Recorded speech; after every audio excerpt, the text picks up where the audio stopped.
Hello, everyone, and welcome to SmashBoxxTV Podcast 553. What are we, mid-April? Tax Day. Today's tax day, yeah. I was just complaining about the IRS because trying to file for an extension. They got a whole bunch of extra people there trying to help you out. And it keeps rejecting my extension, saying something about my TIN number already being used or something. So why are you trying to extend? Because I was lazy. Oh, okay. I mean, I'm not going to lie. It's just like, it's not like I was like, well, I've got some really complicated. I do have to take care of the SmashBox taxes. I do have to take care of the Skip Ace taxes and my own personal taxes. And I just put it off too long. I was going to do it this weekend, and I didn't do it. And it's a whole thing. So now I need to file for an extension and all this other stuff. Somebody's going to jail. I'll see you there. I went like 2 or 3 years without paying taxes one time. Yeah. Because my wife's identity got stolen, so we had all these issues, and there was a little bit of penalty. Not too bad, actually. They were pretty understanding. So, but you know what? I've been up to date for at least like 10 years now. Yeah, I think I've got 40 of those credits for the Social Security people. Oh, okay. So maybe someday I'll get something. Probably not. All right. Well, the one guy who knows all about being disc golf rich, and we've all come up together, and we wouldn't be here without him. And that's, of course, our guest tonight, Dana Vicich. What? Do we have a special guest? Holy cow! That's not a mustache that I know. Hi. Hello. How are you doing tonight? Isn't it past your bedtime? Okay, good. Is mommy gonna put you to bed tonight? Tuck you in, read you a story? Yeah. Great. Excellent. What kind of story? What's mommy reading you right now? Do you know? Are you in the middle of a book?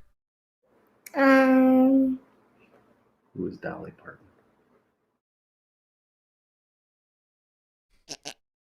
They're reading Dolly Parton book right now. Who is Dolly Parton? And then Lucy's reading some Jack and Annie, the Jack and Annie series. It's a classic.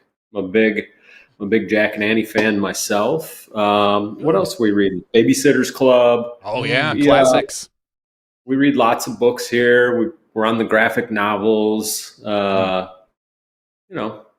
huge. We're reading The Wild Robot with my daughter right now. There was the cartoon that just came out that apparently was really good, and there's a book we're gonna read first. It's about a robot and a duck and how they become friends.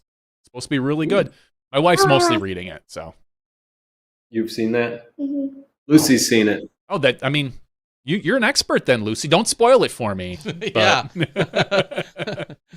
That's part of the book club later. That's right. We have that in the after show conversation. What's your favorite book? Oh, you're gonna take off. All right. Do you have a favorite book before you go? Owl Diaries. The Owl Diaries. Owl That's a new Diaries. We're reading. Okay. Yeah. All right. That's got to be a hoot. All right. Wave to everybody. Say bye. She's like, I've had enough of that guy. I'm out. Bye. She's like, I get better puns in like 5th grade. Good night. All right. No fighting with your sister. Go on, babe. But I see myself there, Dad. It's great. You can see who's in charge here. So, Lucy, I have a different question for you. Uh-oh. We're gonna break some hearts tonight. Who is your favorite disc golfer? Oh, Daddy. All right, because you have a lot of disc golfers that come and visit you throughout the year. Do you have any? Do you have any favorite ones you like to watch on TV? Who's our disc golf friends that come visit? Oh yeah. Paul. Yeah. Shasta, Madison, Calvin, and Vinny. They were favorites. They were awesome with the girls. Who else? Jay and Dez. Kale's been here. Paige Pierce has been there, right? Yeah. Oh, Avery was just here. Yeah. So she knows quite a few current and future Hall of Famers.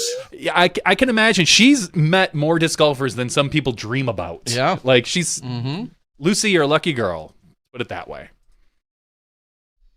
Yeah. Okay, say goodbye to everybody. Where's the G on here? The G's right there. Dana is an OG, though. Yes. Thanks for joining us, Dana. One of the conversation pieces from this week is that we're arguably in one of the slower weeks of our early season, and it's kicked off. It's been hot and heavy. We've seen great competition, a ton of different winners. Yes, there was still the event going on down there. The Masters Invitational was taking place, but outside of the Gothrow Tour, things were just a lot calmer and quieter this weekend than what we've been used to over the last few months. So thought it would be a good time to check in with you. You were on with Johnny mainly a few months ago when you're talking more about the Climo disc line and the release and your involvement and all that stuff. So You mean these right here? yeah, I figured it'd be a good time for us to check in, infomercial or otherwise, just some good old fashioned updates across the board. And like you just said, lead with you had Avery Jenkins in town. What were you guys up to in the last couple weeks?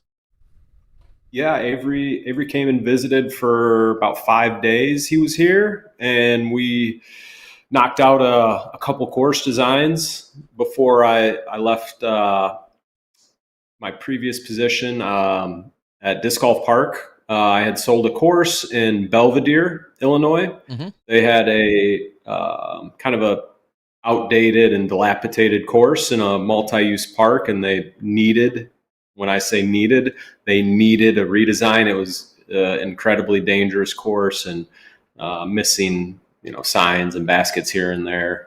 So I invited Avery to come in and do the design with me. And so we went over there, moved the course to another side of the park, standalone, only going to be disc golf over there. So its own space, fun little niner, and that in the relative near future, but that's over pretty close to Rockford if you're not familiar with Belvedere.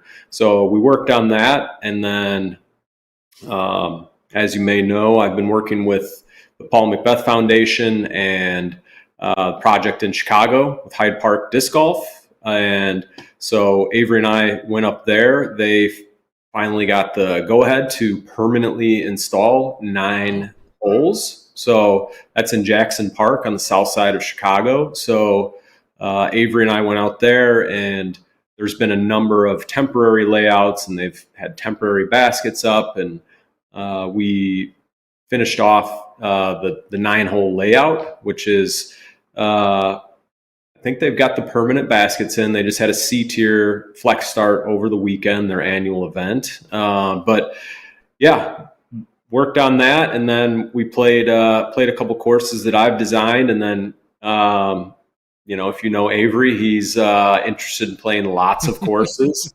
His current I don't want to say obsession, but his current interest, maybe his better word, is playing the oldest courses in each state, and that's always been, he's always wanted to play like the first course in each state, but now he's gotten really deep into like the history of disc golf courses in each state. In Illinois, with the first course going in 79, we've got a number that were established in the 80s.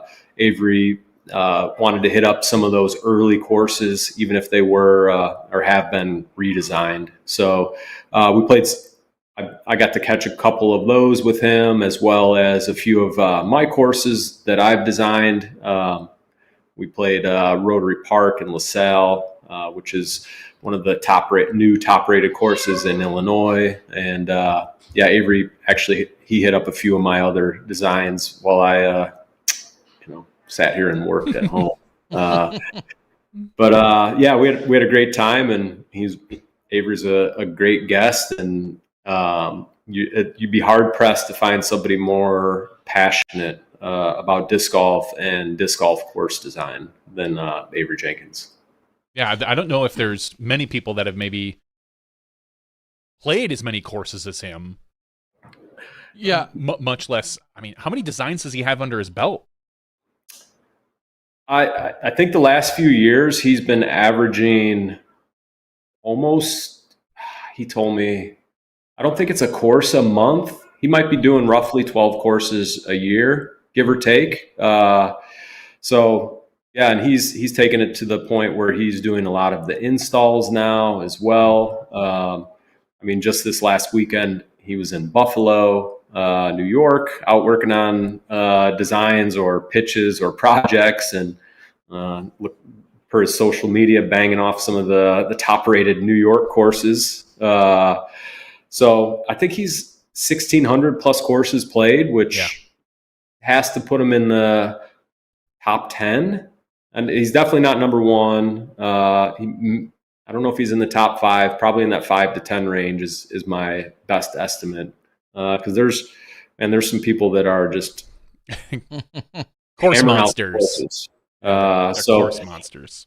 But lucky for Avery, with him traveling as much to do designs, he's able to get all over the country. And he's got a design in Illinois, and he's going to go play a bunch of courses in Illinois. He's got one in New York. He's going to hit some courses there, so he can really knock off some courses in a year. And it's been impressive to watch him grow and learn and play all these courses. And but yeah, we had a great time, and I'm super happy with the course that we designed in Belvedere, and then working with the Hyde Park Disc Golf Group and Paul Macbeth Foundation in Chicago. Avery's done a number of Paul Macbeth Foundation courses as well. So it just made a lot of sense to bring him in to do that last disc golf park design with me, and then cap off the week with Chicago.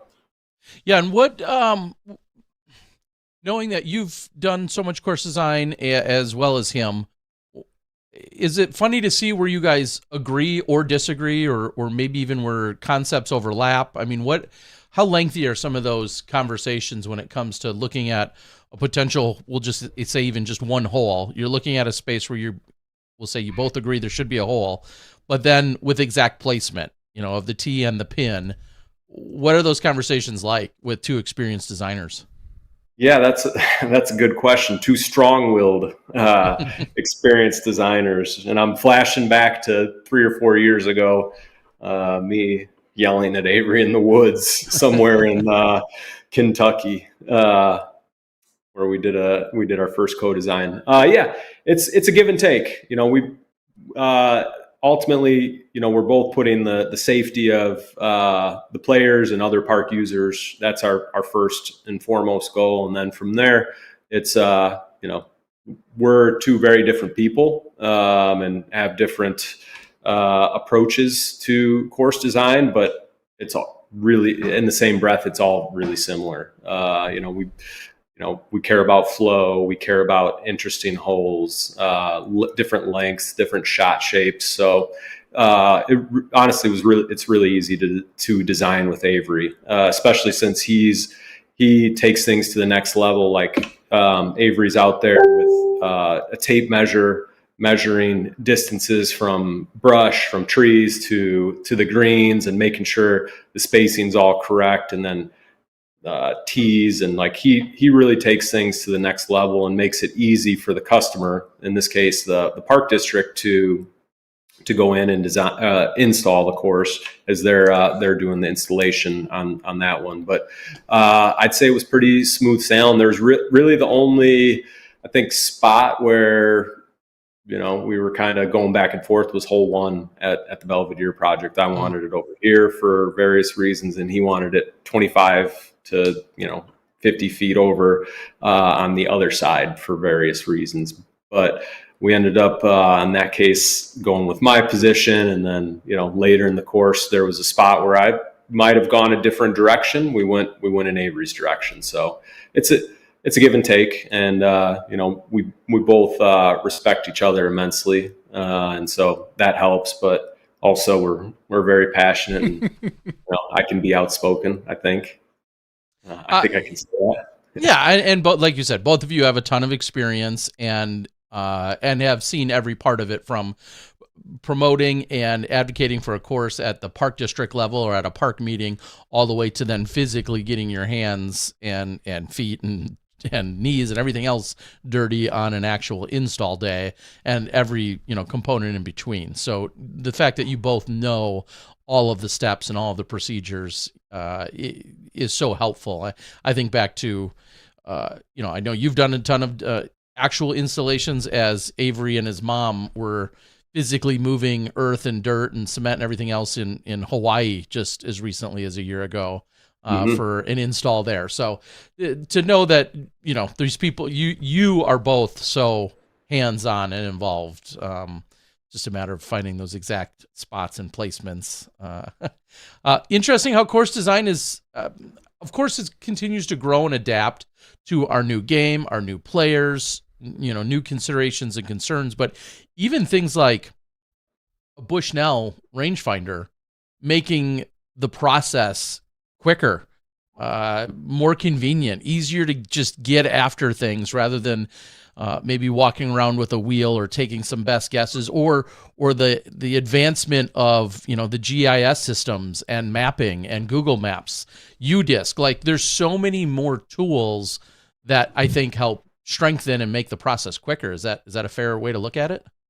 Oh, most definitely. It's having the rangefinder, just it saves so much time, so much, instead of walking back and forth trying to pace it or eyeball it or roll it with a wheel, just hitting distances and trying, that can help, especially in the preliminary design process where we're trying to make sure that we don't end up with too many holes in that same, like this 9-hole course. Don't want every hole to be 200 to 225 feet. So, going through and then, kind of knowing where we need to be or where we don't want to be, and, lengthening or shortening depending on what's been laid out, and, looking at the strongest and best holes and most interesting, and then, making sure those are set, and then adjusting maybe maybe I don't want to say weaker hole, but, adjusting the holes based on the distances of the others. And that fast tracks with the rangefinder. What would you say, how much are you still trying to be involved and concerned with course design? You've taken on a different role, as you said, you working within the House of Dis, and before that specifically Discmania, but a House of Dis, and doing all these different things that you've done in these roles, and now doing what you're doing with the Climo line, and essentially being the backbone to that. Where does course design projects and where is that on your radar? It's on my radar. As far as saying what's more important, I'm always, if a course project comes up, I'm always going to try to fit that in, even if it's doing it on a weekend or long days of work. Like today, for instance, I worked early in the morning, had meetings, and then had to drive about 30 minutes away to meet a park district about a new course that going to be putting in. So went and met them, walked the grounds, got the lay of the land, and then came back to work, and worked kind of late. So I don't ever want to stop designing courses. It's definitely a passion and something I'm really interested in and love to do. And I think I'm good at it. And, so I don't see myself slowing down. It's just going to be, putting different baskets in the ground more. That's probably the biggest change. And, maybe I'm not at, a couple of trade shows that I used to go to this year. I might not be there this year, but certainly want to, find ways to continue to generate leads and put more courses in the ground. So you mentioned different baskets.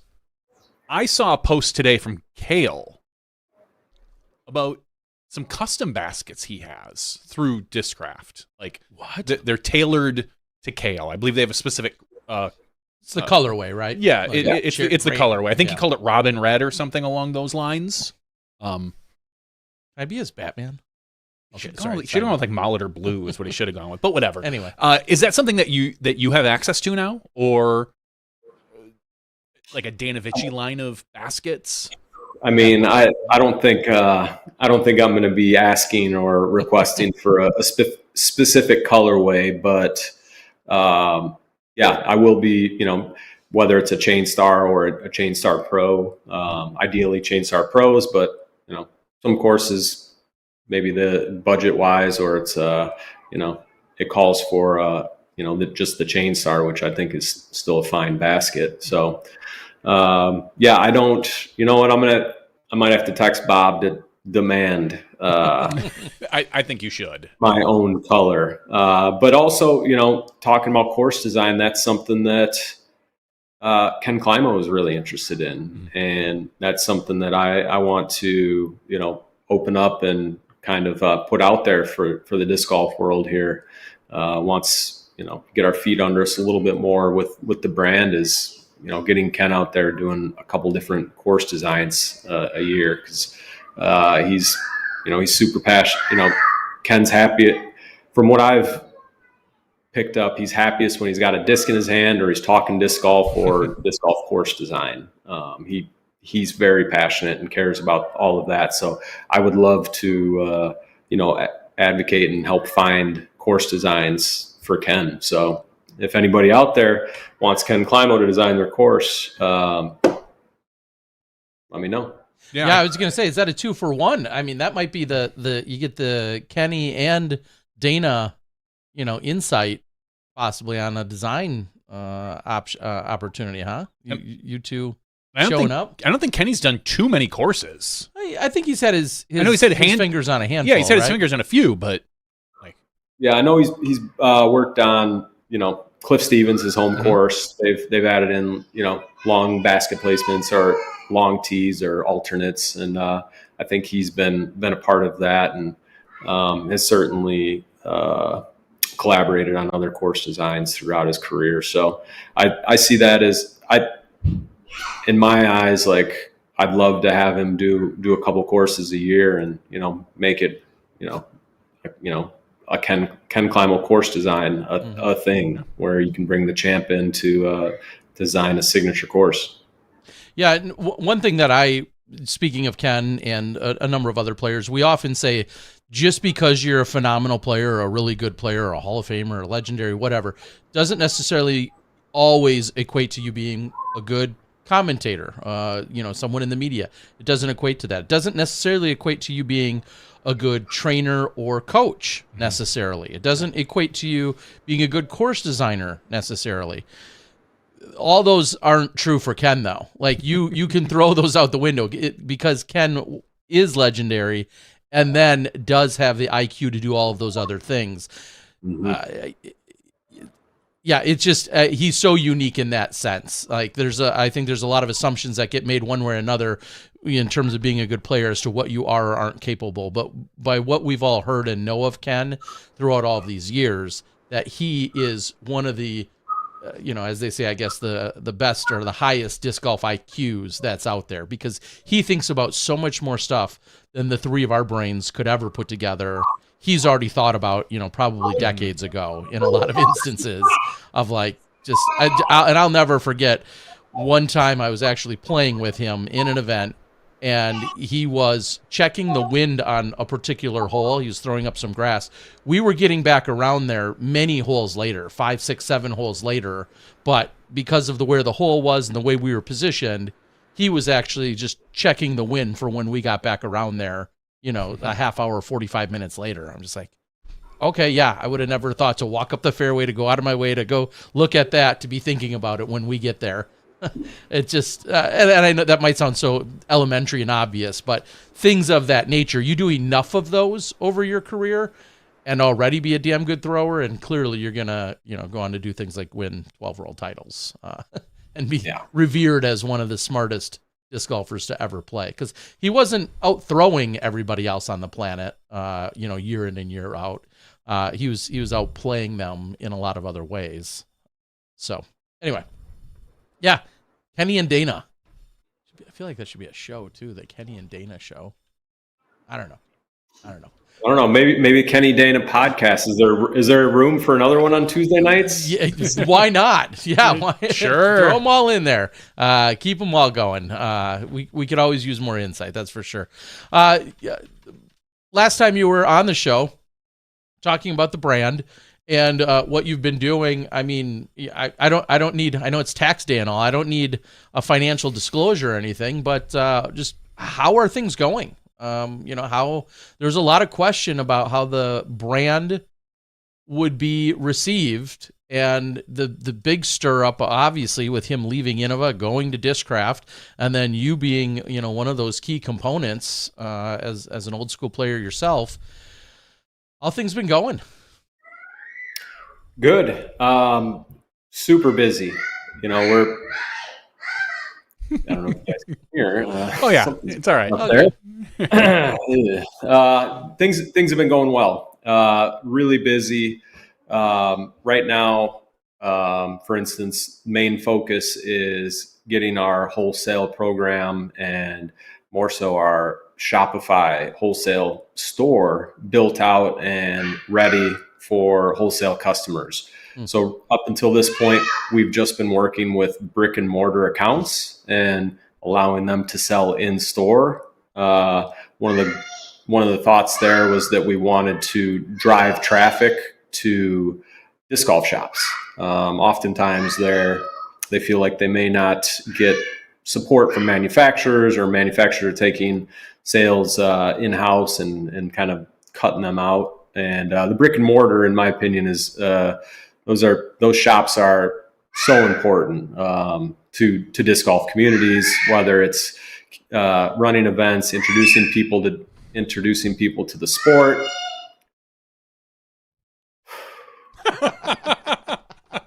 Get fresh new kids playing? Is that what you're looking for? Yeah.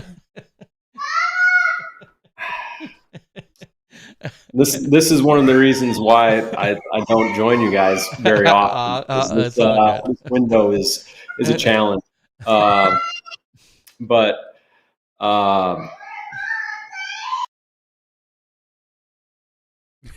now he's muting so he can yell back at them. I love it. This is that great dad move. I'm with you. It's not going to work.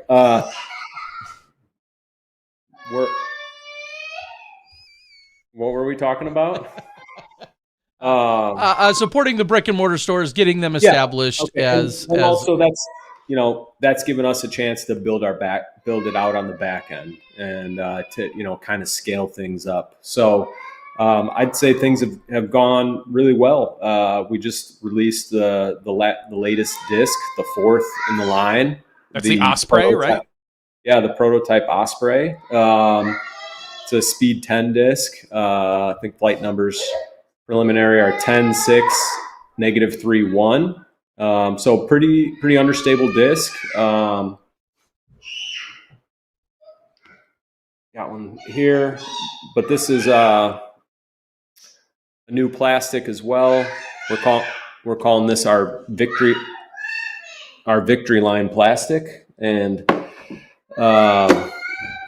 gosh, so pleasant and normal at the same time.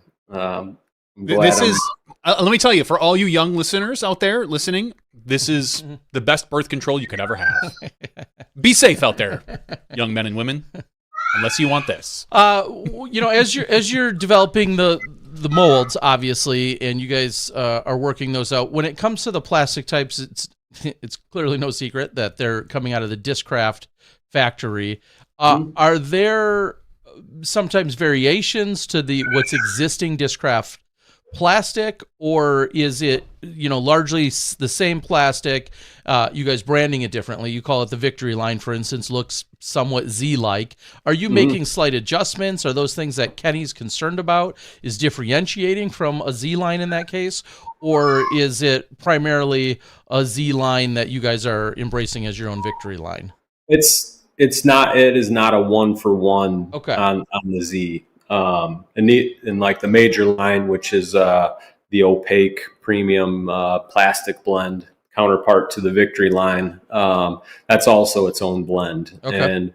And that's designed to what Ken wants. And we don't want to just pull a Discraft plastic and throw it on a disc and stamp it with Ken Climo's name and call it Climo Line. So the plastics, the molds have all been developed, hand in hand with Ken, like with what he wants. I think what a lot of people probably will say is, Discraft makes a lot of, stiffer plastic, and the Climo line so far, our stock blends are a little on the softer side. Okay. And that's to Ken's specifications. But for like this, it's probably gonna be tough to see in this light. But the Victory line is a pretty pearly blend. It's a little bit softer. You can kind of see the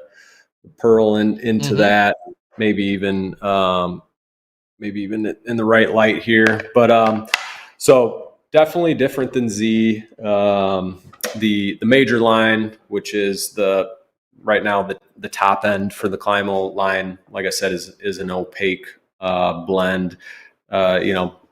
Similar to ESP, to S line, to Star, to whatever you want to comp it to, but it does have its own feel and its own look. So if you were a Discraft head or fan or whatever, and grabbed a Climo disc, you would be like, this is not Discraft. Okay.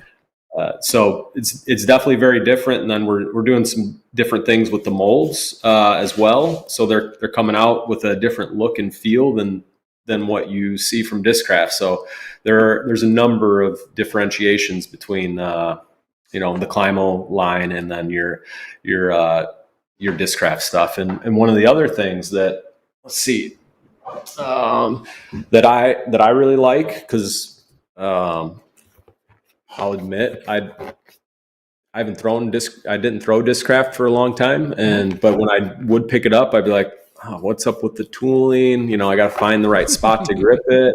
I did get used to it very quickly, but we are also right there. The tooling is on the flight plate, and this is right here is the Champ putter. So that's just a little specialty stamp that we released at Supreme Flight Open. So that's another thing that we're doing different. But the plastic blends and the molds are all, everything runs through Ken. Even logos and all of that, like we'll collaborate with him, whether that's, from the beginning, from the start to the end, or we'll, working with our graphic team or an artist, come to Ken with, hey, here's option A, B, or C, which do you like? And then, we'll collaborate that way. And, so Ken's DNA is all over Climo disc golf, as it should be. This is Ken's brand, and, Discraft brought it to life. I'm here, to help, drive decisions and connect Ken to what we're doing and what we're producing and selling and when, and keeping him involved. All right. Yeah, I can imagine it's clearly part of the plan, or the main plan was to shine a big spotlight on him and give him all the props and the accolades and the just keep him in the spotlight, so to speak, deservedly so. However, after kind of being withdrawn for the last few years, it's probably got to be a little bit of a culture shock for him. I mean, even if it was all part of the plan, going from not necessarily being involved in day-to-day disc golf activities like he once was decades ago to, slowing down, more family time, more off-the-course life, and now trying to ramp things back up and, thrust right back into what is modern-day disc golf. I have to assume there's a little bit of adjustment for him as well.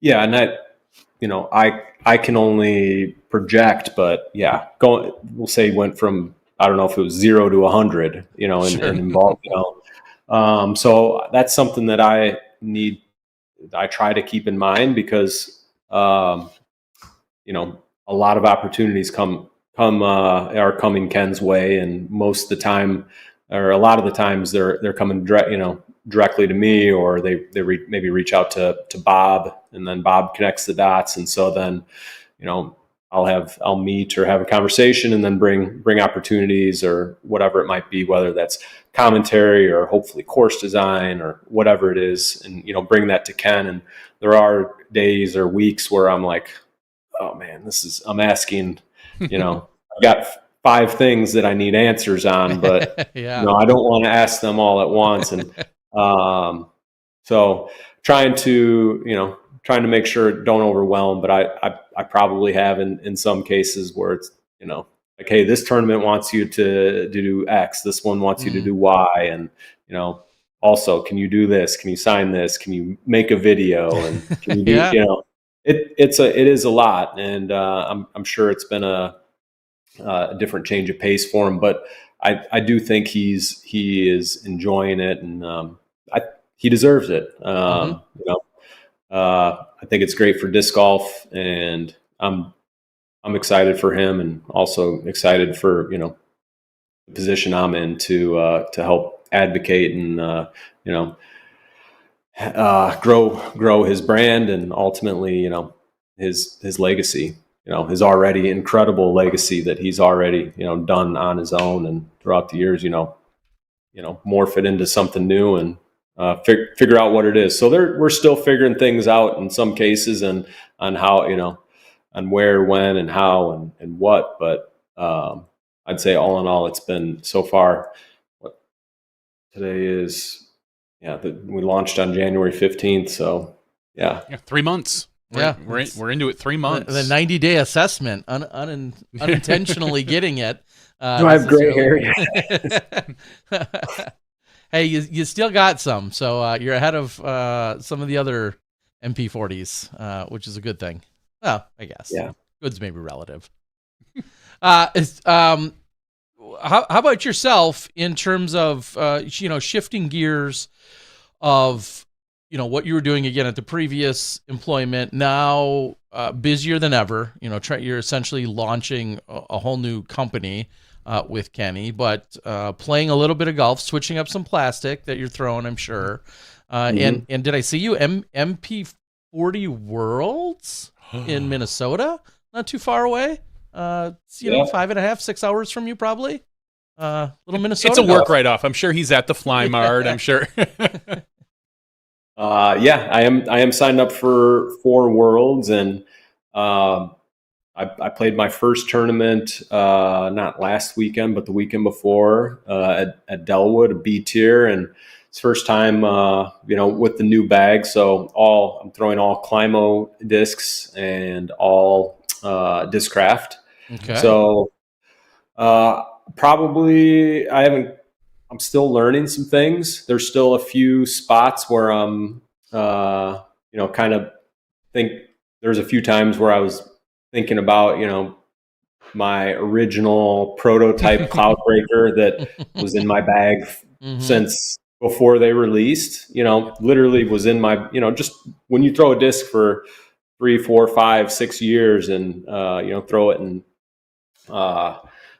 whether it's weekly or in events, and throw high level shots, like it is a little hard to replace, but so that's for my bag, that's probably the biggest space where I'm looking, I'm finding the right discs. But no better place to learn a bag than a tournament. So like there was a disc that I threw a few times, and then I ended up throwing a bunch in the tournament, a Ricky Wysocki Force, and I didn't realize that I had enough juice for that disc, but the winds were up a little bit, and I relied on it a bunch, and it performed really well. So, I'm already finding, filling in the slots after a weekend. But I'll tell you, I played great.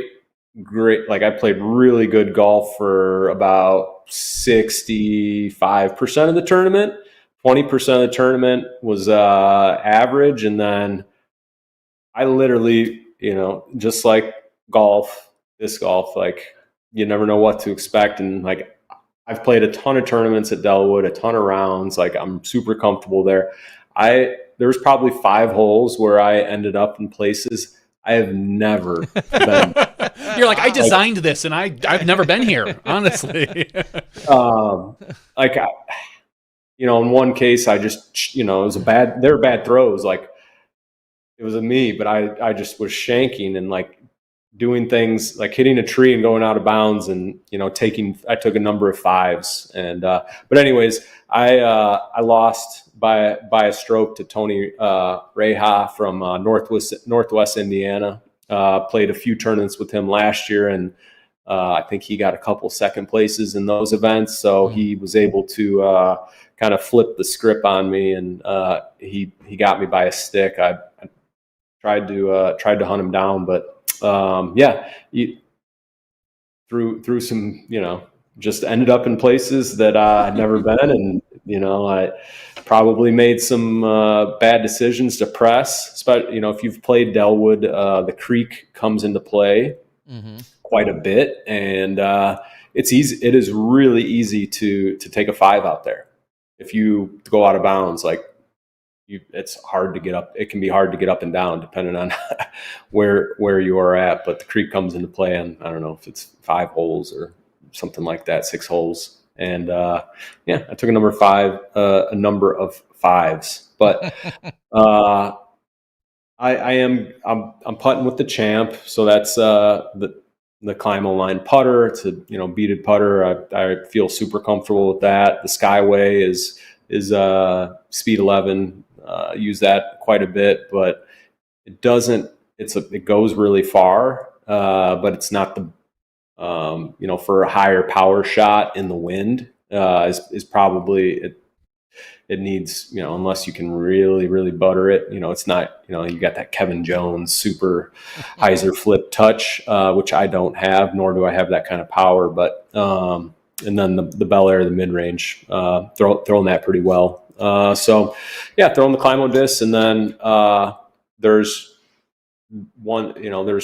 a couple discs that are really standing out from Discraft that I like, and that's the Cicada and the Cigarro, which are they're really similar molds, both fairway drivers, speed 7, one's straight to understable, and one straight. So those have been it's been fun to learn new discs, but before the World Championships, Terry, I need a lot of reps if I want to go compete against some of the all-time greats in the sport and that are still playing MP40, and then go play against Cale and on his home turf. Like, come on, like that's that's going to be I need to get serious about training, and but that's in, I don't know, July 1st through the 5th. So got a few months or a couple blinks of the eye before Minnesota. So some time to get reps in. Now I just need to make the time myself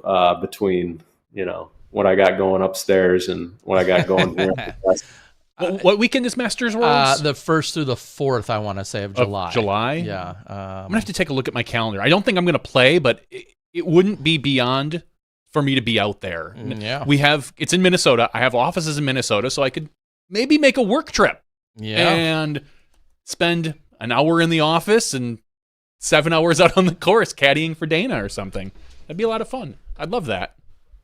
Yeah, July 1st, Tuesday, July 1st, going through Saturday the 5th. And I was, in a similar sense, thinking about maybe I could go out there for the first day or two. And then I know we are broadcasting on Thursday, Friday, Saturday from Bend. We'll be broadcasting an FPO round, an MPO round, and then on Saturday we'll do MPO and FP40, MP40.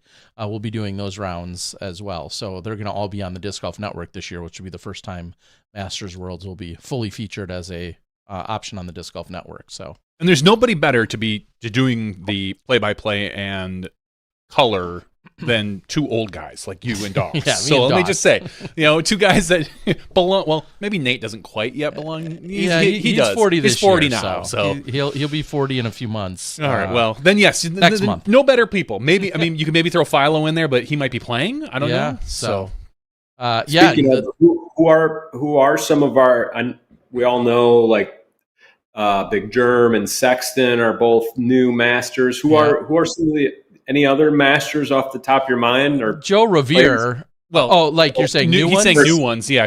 Those guys that come into the field like cracking their knuckles and be like, "All right, boys, I'm the young kid. I'm going to kick your butt." Sure. And then Joe Revere runs them over. Yeah, exactly. And they got to get past Joe Revere, and they got to get past Kale and Philo and a Felberg. Yeah, they got to get past all those guys still. Even though the new kids on the block. I see Michael Johansson signed up. He did not play Master Worlds last year. I don't know if it was due to injury or otherwise. He just won an MPO event this weekend. Yeah. He wasn't probably all about being in Emporia style of golf. No, Minnesota golf fits him. So your boy though, Scotty Too Hottie, Scott Bouchard, signed up. I mean, there's a lot of people. He's like a sleeper Scotty. top 10 player. Honestly, if you want to take a sleeper, I don't think he's got the gumption to win against Revere and Kale.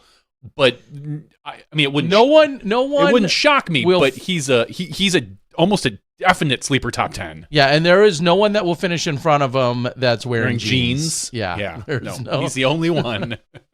He will be wearing jeans no matter how warm it is. So there's 143 MP40 players. 404 signed up for Master Worlds. I know a lot of.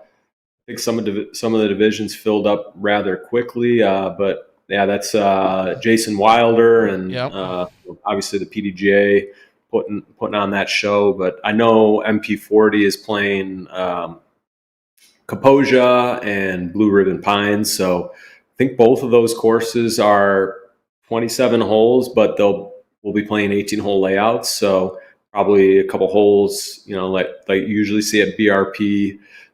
Combined and stretched out a little bit, and then Kaposia, man, I haven't played there probably since the last time a national tour was in Minnesota, which seems like a long time ago. Probably like 2008 or something. Yeah. So just to put it in perspective, there's 404. I think you just said on the pro side, and on the AM side, there's already 630. Masters AMs signed up. So this is already over 1,000 people that will be in Minnesota for that Pro Am Masters week. I know they've gone through a lot of registration tiers in the last few weeks. I've seen the posts and the updates on Facebook and so on. But as of right now, 630 AMs, various AMs, 40 and over, and then over 400 pros. So and I'm guessing, without doing two more clicks, which I could probably get to, I'm going to assume they're at or near capacity with those numbers. Oh, more than likely. I can't imagine that there's too many more spots available. I don't see, I'm just going to say that I don't think there's too many. Yeah, it looks like probably every division is at or near max. Of course, I always recommend, here's my one PSA of the day. Sign up if you think if you think you can go. Sign up and get on the wait list, because there's a lot of people for a lot of reasons who ultimately can't end up making it. And they were just securing their spot. I see some wait lists are already 24 deep. Maybe that's a long shot. But if they were to add anything, then at least you're there and ready to go. I'm not saying they are, but get on a wait list. I've got a bunch of stuff I need to do in Minnesota that week now, I think. Yeah. We've got 4 or 5 offices around the Twin Cities area. I just might have to hit each one of them. Like I said, so I could probably travel with you there, and then I get on a plane and go to Bend, and if I need to spend a few days in Minnesota swapping out some network equipment, I could make that happen. Network with Dana Vicich. I could make that happen. Jeez. I could make that happen. That's part of the talk back of my head. I saw this week is that Josh Anthon is signed up for playing. We haven't seen him at a Worlds in a couple of years. He's not new to. He played MP40 last year. Yeah, correct. I apologize. Yes. Yes. Thank you. Steve Rico's also signed up. His good friend CJ King out of Wisconsin's a newer name on the MP40 side of things. So, yeah. A lot of great players. A lot of great players. And then one thing I just saw that jumped out of me is Barry Schultz. He's playing 55 plus. Nice. 50 plus. 55. Okay.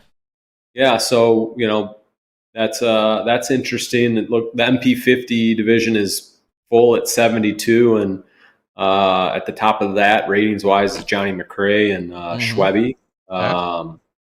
Then rounding that out, Anders Sword, longtime great disc golfer out of Sweden. Just and the guy's, I've been seeing his name winning events for seems like since I started playing. And then Kevin McCoy, who you can never rule him out, just a gamer. But yeah, and kind of interesting that Barry's in the MP55. Yeah. I can't wait to label this podcast as Masters Preview, and everyone's like, "No, that Masters event happened this past weekend," and we're like, and then when they finally listen, they'll realize it was we're talking about Masters Worlds, and not this Masters Invitational, not the Masters Invitational on Masters weekend of golf. Okay. Yeah. Kind of along those lines, if we segue, I guess, over to, good friends we know with Shasta Chris and some of the other guys you mentioned. Paul Oman, who you've been good friends with for many, many years. There was a lot of times, if you saw Paul, you often saw Dana or vice versa when you went to events. You guys are pretty tight. He's out there was out there taking in New Zealand again, and has really now solidified as well as a media personality. What conversations have you guys had as you've dipped your toe and been involved in media on multiple levels, and now Paul is very much in that limelight? Have you guys talked about the wide world of disc golf commentating and media personality? Yeah. I mean, that's always, we talked, we're very close. So we talk about that and a variety of things. But yeah, gosh, I'm so proud of Paul to still be out there doing it, and then kind of not reinventing, but stepping into this new role that that has opened up for him, mainly through Gothrow GK over the last few years. He's got a great voice and demeanor, super smart, and him and Luke play off each other pretty well and are a very easy listen. So the more I can hear Paul doing commentary, I say the better. And he's this year he's kind of made the shift off of the full-time pro tour, where he's doing he's picking and choosing. I don't know if he's got a partial pass or what the case might be, but he's playing certain disc golf pro tour events, and then kind of in between, whether he's going to Gothrow events and playing and commentating, or hitting master events in between. We were texting today actually, and he made the decision to drive to New Mexico for Slinsky, which okay. I'm really, really stoked about that he signed up for that. And I really wanted to go, but it's during the school year and just too much to get to. But super excited to see him, sign up for another major. And, I'm looking at his events, and, he signed up for the Preserve, Majestic, Des Moines, Master World. So, it's hard to believe he's 40 plus and I'm 40 plus, and all of that. Like young bucks. Yeah. I remember meeting Paul. It was at somewhere around the national tour in Florida that Mike Barnett ran.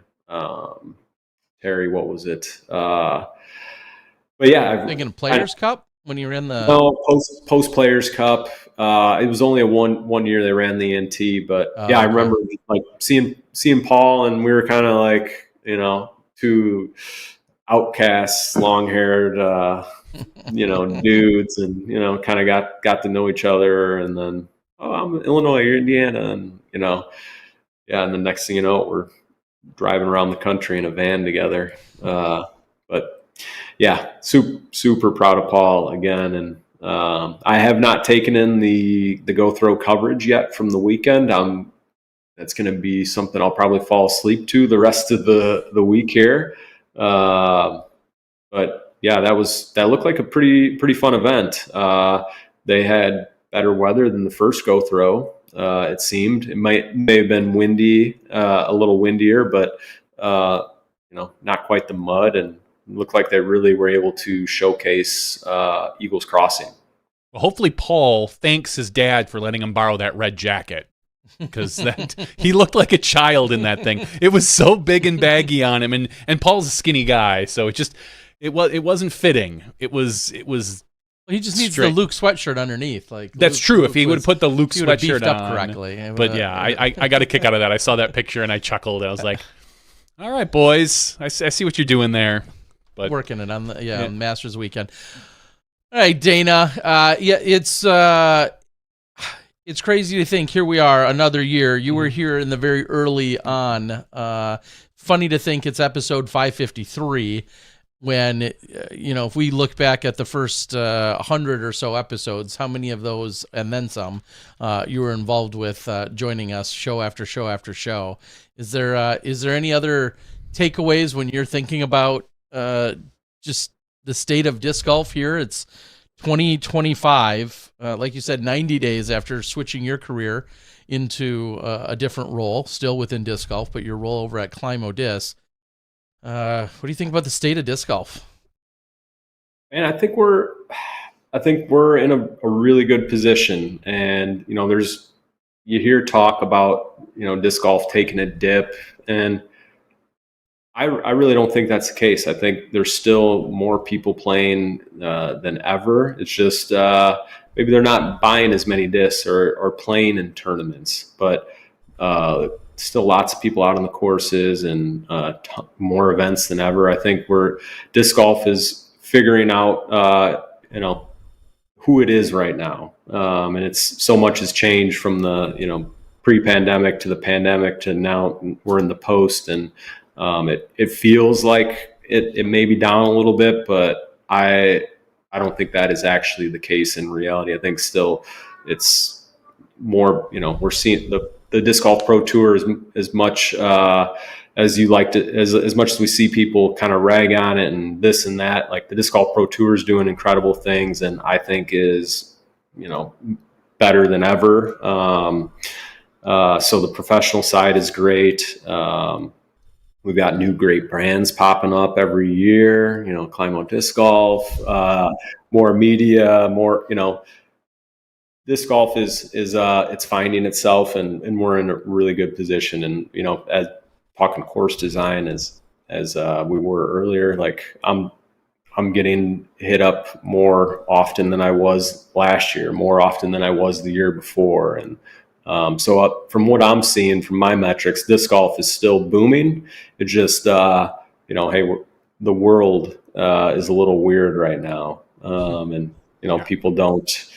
For various reasons, maybe don't want to, play in competitions, or don't have the money to, buy every single, disc release. And so that kind of can give that cast off like, hey, disc golf is slowing down. Less people are playing. It's not growing. Whereas I think we ultimately are. It's just there's some outside factors that are kind of, pushing us, making us feel that way when in reality disc golf's in a great position, and I'm excited for it, and I don't know. Do you guys think I'm off with that? No, I think just you were talking about a couple of years ago, and I just think how culturally we're different now.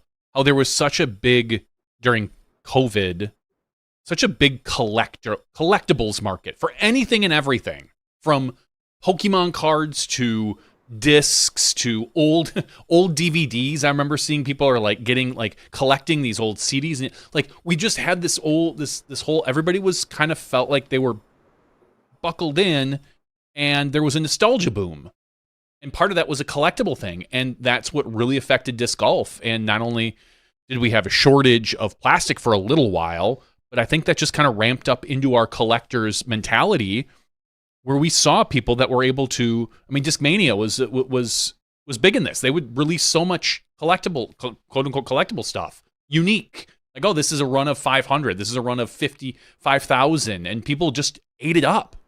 We're not there anymore. Like, that's not where we are as a culture. That's not where we are as a people. It's a different time. And so while those type of things have slowed way down, I think that you're right in we are still growing. It's just that we've gotten rid of some of the less serious players. People that now they have their 3, 4, 5 discs. They'll go out once or twice a year. But they're not playing every weekend. They're not buying every disc. You know, we're in a different place as a as a world, as a culture, as a community. We're in a whole different place. But I still see disc golf is growing. It's more. Just the other day, I was talking to somebody on the phone, one of our vendors, and he was kind of introducing himself, and he had asked me, he's like, "Oh, you know, what do you like to do for fun?" As they all wanted to try to make a connection with you to sell you something. And I was like, "Well, you know, I'm into podcasting and broadcasting, and you know, usually it's related around disc golf." He's like, "Oh, disc golf! I played one of my local courses here in Oregon or something." And I was like, "Oh yeah." He's like, "Do you know so and so?" I'm like, "No." We're not that small anymore. Maybe 15 years ago I would have said yes, but it's one of these things, and it's just keeps growing, just not as explosive as it once was. Yeah, I think we're going to get back to that 10, 12, 15% annual growth that was a little more steady and measured, slow and methodical, and it was just constant in that sense. And obviously we saw the spike, and now it's come down from the spike, but it's going to continue to grow anyway. So I don't know. I'll say this is a real true story. My uncle, like a decade ago, lived out in Oregon, and he messages me. He texts me one day, and he's like, "Hey, do you know this guy, this disc golfer?" And I'm like, I don't know. He's like, he's like somebody. It was and we know him locally. He's a woodworker, Andrew Rich. And he's like, apparently I talked to him because my uncle's a woodworker, and he sent me a picture, and there's Andrew Rich like waving to me, and he's like, he knows you. And I was like, yeah, literally, I have an old disc of his that I found, and it's never had a chance to connect up with him. I think it's like an old an old AVR or something sitting here. It's got Andrew Rich's name on the back of it, and I was like, huge. Yeah, huge. Yeah, huge. Up the whole thing. He took up the whole thing. Exactly. And I'm just like, yeah, that's what disc golf was 10, 15 years ago. You just ran into somebody and everybody knew. Now, you don't know everybody. Yeah. Yeah, well, it's I think we're still headed in the right direction, and you're going to continue to see factions break off, and you're going to see people with their own agendas, and some people that got into it and they moved on to other things as well. And I think that's just a part of the human nature. Not every sport, once you're introduced to it, yes, you may have that initial boom or hobby, I should say. Even you have that initial love and passion, and you're all in. Mm-hmm. That fades, and I think that's going to continue to fade, not just in disc golf, but obviously with a lot of other things that people discovered. Pickleball's not going to take over the world, on a global level. It's going to continue to be popular. Some that love it, some people will continue to play and find it, but there's also plenty of people that have probably sold or gotten rid of all their pickleball gear since starting it, and I feel like we're subject to that as well. I mean, it's just human nature, so. And let's face it, during the pandemic, everybody, if you wanted any physical activity for a little while, it was essentially small groups or solo, and it was outside. And now we're becoming far more recluse and back inside doing other things with people. So we'll make it. And if you're gone, well, then you're gone. And you're not listening to us right now anyway. Yeah, that's true. You're not a diehard, and that's fine too. So yeah. All right. No matter what, though, Tuesday nights, I'm sure you guys, thick or thin, hell or high water, we're gonna be here. We've been here. We'll be here. Yeah. That's the goal. 10 years, maybe another 10. We appreciate the people that want to come along, or the people that, obviously there's more and more podcasts to listen to. Just generally speaking, not ones that are as good though. Yeah. I'm going to say it. But in general, I think we're now in a position where it's kind of like going out to the course for big tournaments. I always find it interesting or funny when some people will go to the course and they'll follow the lead card, but there's 3 or 4 cameras there and it's going to be on post-production. Maybe the chase card isn't being covered, and I understand you want to follow certain people, but it does always kind of tickle me. I'm thinking, wait, you're watching the lead card. You're going to probably go watch the lead card on post-production. Why don't you go watch the chase card that's not being covered by any cameras? Like you could get bigger bang for your buck that way. And I feel that way about podcasts. You can watch one of them live or maybe two of them live a week, and then there's still 3 to 5 to 10 more that can be downloaded. Like there's plenty of options out there for people. So I guess that I would say all in all, that's a good thing. Well, for the Smashies, whether this is your first time or you've been, how many years are we in? 11, 2014. Yeah. This is 11, 533. I was trying to look back at our videos to see the first time Dana joined us, but it wasn't in the title, so I couldn't. You were probably there like. It was very early, second or third ever podcast. Because I remember making the website and having spots, having like a bio, which is probably actually honestly still out there, for you and for Zoe, because you guys were going to be our guests, our constant in and out guests. So segments. Yeah, look, where are you guys now? Jeez, what are you guys doing? Yeah, like you've ever done it. No like we couldn't. I wish we could have picked better. Like people that would have actually lasted in the sport. Yeah, or done something. Something.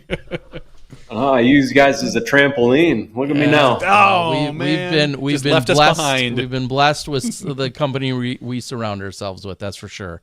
It's been good. Speaking of company, I want for all the Smashies out there, whether you've been from the beginning, new, whatever. I went on and created a 20% off code on ClimoDiscGolf.com. It's Smashie20, SMASHIE 20. It's good for 20% off through midnight tomorrow. So if you guys have been thinking about some Climo stuff, you want to try the new Osprey. It's great for slower arm speeds.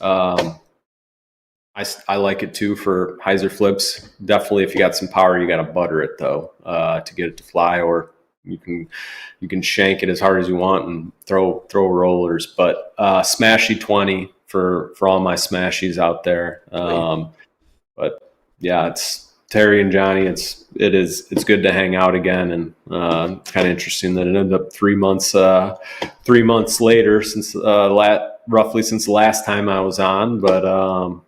Yeah, it's good. You guys have done good for yourselves, and I'm proud of you.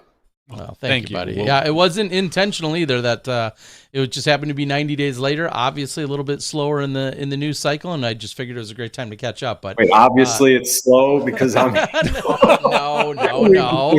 I'm not saying that. I'm just saying without having a Pro Tour winner to talk to. And wanting to be able to get to check in with you was what it was. I mean, you took second at the Fraction Cup. Like we're not just gonna let that slide under the radar. I mean, come on. Oh yeah. So we know where it's at, and we're no, honestly, thank you. I'll say it again audibly. If you go to ClimoDiscGolf.com. Use the code SMASHIE20, you get 20% off of your order. It was asked, can you pick your own weights? I think Tim's saying you can pick weight ranges, not necessarily specific weights. Yeah, so it's like 70 to 72 or 73 to 75. So it's similar to what you see, and you can pick your own color. It's not pick your own disc, but it shows all the different colors and variants. If you got a request, put it in the order notes. No, I can't sign it. Ken can't sign it. He's in Florida. I'm in Illinois. They're shipping and producing in the great state of Michigan. Okay. But I will say they're kicking butt. Like the team on the back end that I'm working with, like they turn orders around really quickly. They've been really nice to work with, and so if anyone has questions about Climo, or you want them to come design a course, whatever, you slide into my DMs or get a hold of me wherever. My infos are out there. But yeah, thank you guys again for letting me come on, and Lucy, and whether she was sitting here on screen or screaming upstairs later in the show. Well, enjoy the peace and quiet for like the next, take the next 45 minutes and just enjoy the quiet. There Just you go. read a little book or something, or surf some brainless website and enjoy the quiet. It'll go away, Dana. I promise. They do. Like he knows in 8 hours or 10 hours it'll be back. So. Yeah, no, like just in general, the screaming, it mostly goes away. Like, well, I'll say I'm not wishing, and I think even Terry and I were talking about this. I'm not wishing any of these days away because it's already, my oldest is going to be 10 and Lucy's 7. Like it goes fast, and if you're a young parent out there, enjoy every era. Don't wish it away, even if diapers are expensive and you want to wish the diaper era away or the daycare. Like you don't get those days back, and it goes quick. As Terry was talking about, his daughters both having jobs now and all of that. So these are good days. You don't have to wish it away, but you can wish for laryngitis. I'm just saying, it can be there. You can still. I've been there. I've been there. All right, Dynamite. We appreciate you. Thank you again. SmashE20. That's a surprise, but SmashE20 over on Climo Disc Golf. We do not get any kickbacks from that, but we're happy. We are so happy if you guys go out and take advantage of that. I'm sending an invoice to Discraft. I don't know I don't know about you, but well, we want people to take advantage of it. It's good till tomorrow night, so hopefully our live listeners and tell some of your friends that they can go out and get 20% off. SmashE20 is the code over on Climo Disc Golf. And as I was saying in the chat earlier, I'm gonna see what I can do to ramp up some Climo offerings on a new and improved site of my own, and hopefully people will have that option. I feel like the Osprey might be good for me at Standing Rocks. Yeah, a lot of little flip up, hyzer flip shots there that I like to throw. So, all right, maybe it sounds like I need to get you a package, get you each a thrower, and one or two to give away on the show. We might have to. If they show up, we'll do that for you, Dana. All right, don't hesitate to remind me tomorrow, John. I will forget, just like you will. Don't worry. If it shows up, great. If not. That's not why we have you here. Yeah. We want more. All right, guys. Take care. All right. Love you, buddy. Take night, care. Dana. Ladies and gentlemen, boom goes the Dynamite. Dana. Future MP40 World Top 10 finisher. Good night, Dana. That it could include the win. I said top 10. That could be a win. Top 10 means he could take it down. I think he's going to. Any day. Dana comes in, 1,002 rated. Took a little dip, but still over 1,000, and that's a small club to be in. 1,000 rated plus in the 40 and over category. So it puts him in contention. If he doesn't win, we might not have him on the show again. We probably will. Okay, we will. No, I mean, we all know Dana's gonna put in a little bit of effort the few weeks before. He's gonna bring the noise, and then he's gonna bring the noise. I like it. All right. Well, congrats. Smashies, get out there again. SmashE20. SmashIE 20. If you've been curious about the Climo discs, and I'll be honest, when I took mine to Arizona for the Memorial, I threw them not during the event because they weren't quite PDG official yet, but I did throw them each, I think, 2 times. Just like, hey, I have them. I want to throw them. And I felt like the putter was nice and stable. The Skyway, I think, also was relatively stable. And again, it's funny because I throw a decent distance. I can still push 325, 350 if I really push. And then on a really crazy good throw, if I'm warmed up, I can almost put 400. Those, for me, and everything that comes out of my hand, kind of hyzer flip. Not quite Matt Bell hyzer flip, but they held a good line. They didn't flip over on me, which is why I think I'm looking forward maybe to something like the Osprey, because now, in my old age, I need things that are a little more flippy that I can get it to turn up and actually turn over.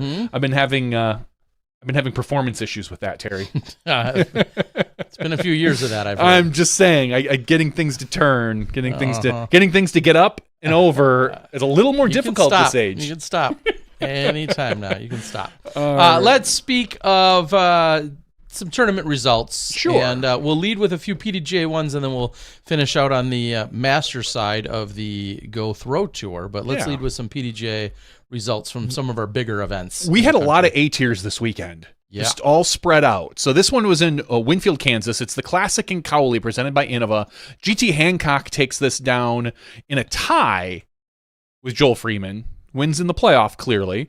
Third place, Connor Rock over on FPO. Atlanta Krieger wins that. We just talked about Atlanta last week. Yep, with the college event. So Atlanta out there still performing. So that was the Classic in Crowley over in Kansas. Cowley. I'm sorry, you're right. Cowley. There's no R. You're right.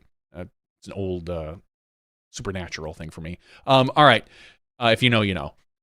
Talking about another A tier, this is the Seneca Spring Fling presented by Discraft. This was in Seneca, South Carolina. Winning this one, as I talked about earlier, Michael Joe bringing the heat in MPO. Yeah. And that kind of rhymes, so I like that. Beating Nathaniel Johnson and Rico Garcia, who took third place. Michael Joe takes home $1,300. Just ain't too shabby. Ain't too shabby. I think I saw a post on him saying, "Thanks, young guys, for letting me get one more in me," or something along those lines. And they're like, "Yeah, thanks, old man." Yeah, thanks for beating us, old man. I'm Sure. guessing it was a wooded course. There was no FPO in this, so we'll just move on. Going over to the White Rose Open, powered by Prodigy. That's a B/A tier over in Pennsylvania. Winning this was Wyatt Mahoney. Congratulations, Wyatt. A couple other names you recognize there. Justin Rozak in second, as well as Jesse Longnecker. Yeah, who we just saw also with a solid performance at the Collegiate Disc Golf Championship. So yeah. See, these are men and women who are performing locally, and you're going to see them step up, and we'll probably start hearing more of them, as we said, on the Pro Tour. Over on FPO, Kate Douthit. I doubt it. I think you got it. I got it. Way to go. Congratulations, Kate, in FPO winning that event. Now we're going to wander over to the Charlie Vettner Open. This is a classic event, I would call it, because it's been going on for a long time, the Charlie Vettner Open. This is powered by Prodigy. This is over in Louisville, Kentucky. Braden Sides wins this, $1,220. With what I believe, if I recall on the socials, final round, it looks like it was a tie, but final round got him there, and his final round was rated 1080 to force a playoff, which he would then go on to win. So 1080, clutching up and then some, and getting past Jake Mon's 1062. So it's not like Jake just rolled over. He also played some good golf, but a 1080 final round for Braden Sides to even get into that playoff. I just wanted to throw that note out there. I saw it posted, and I was like, yeah, imagine playing some 1080 golf. If you're Jake Mon, I've always said, no one likes losing.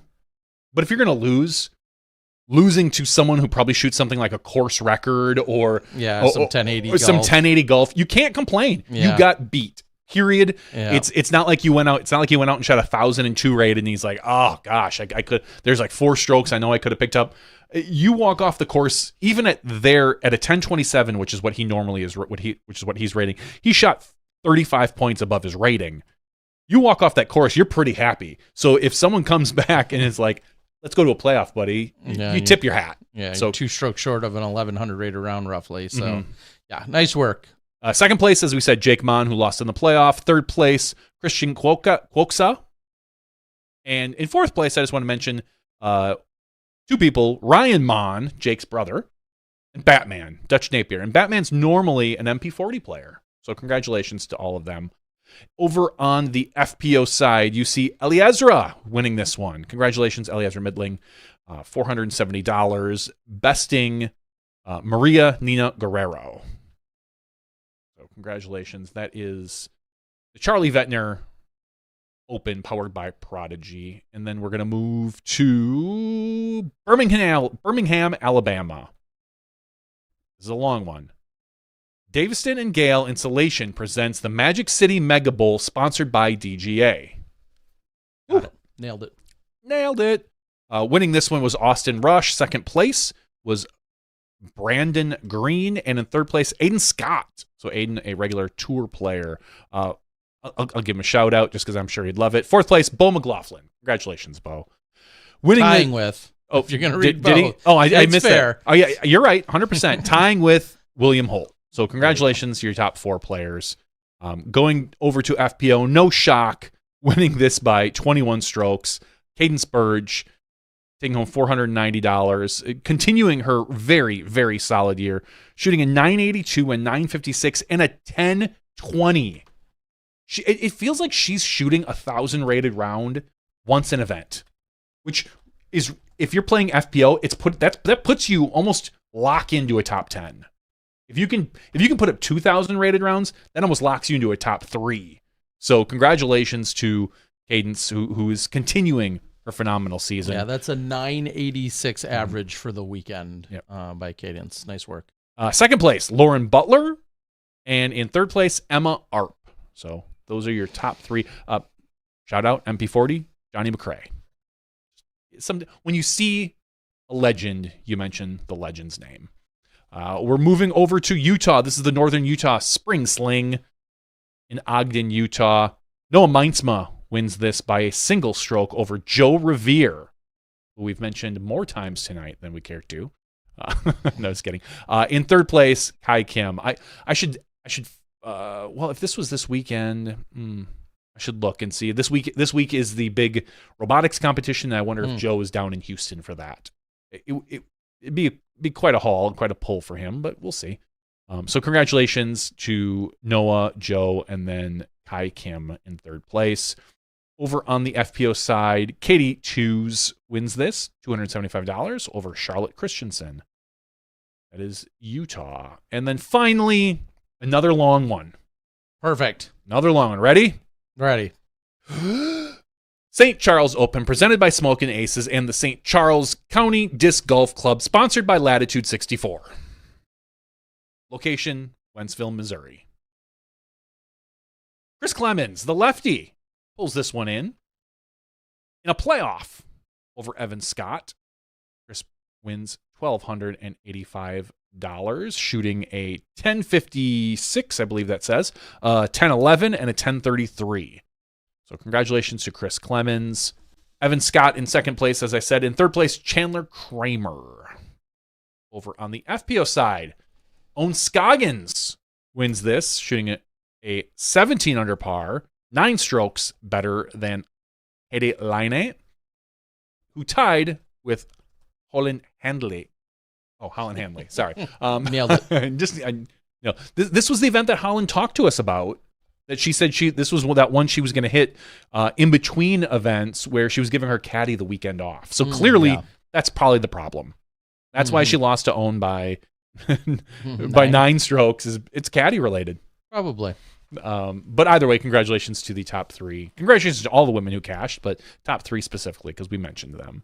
So that is all the A tiers for this particular weekend.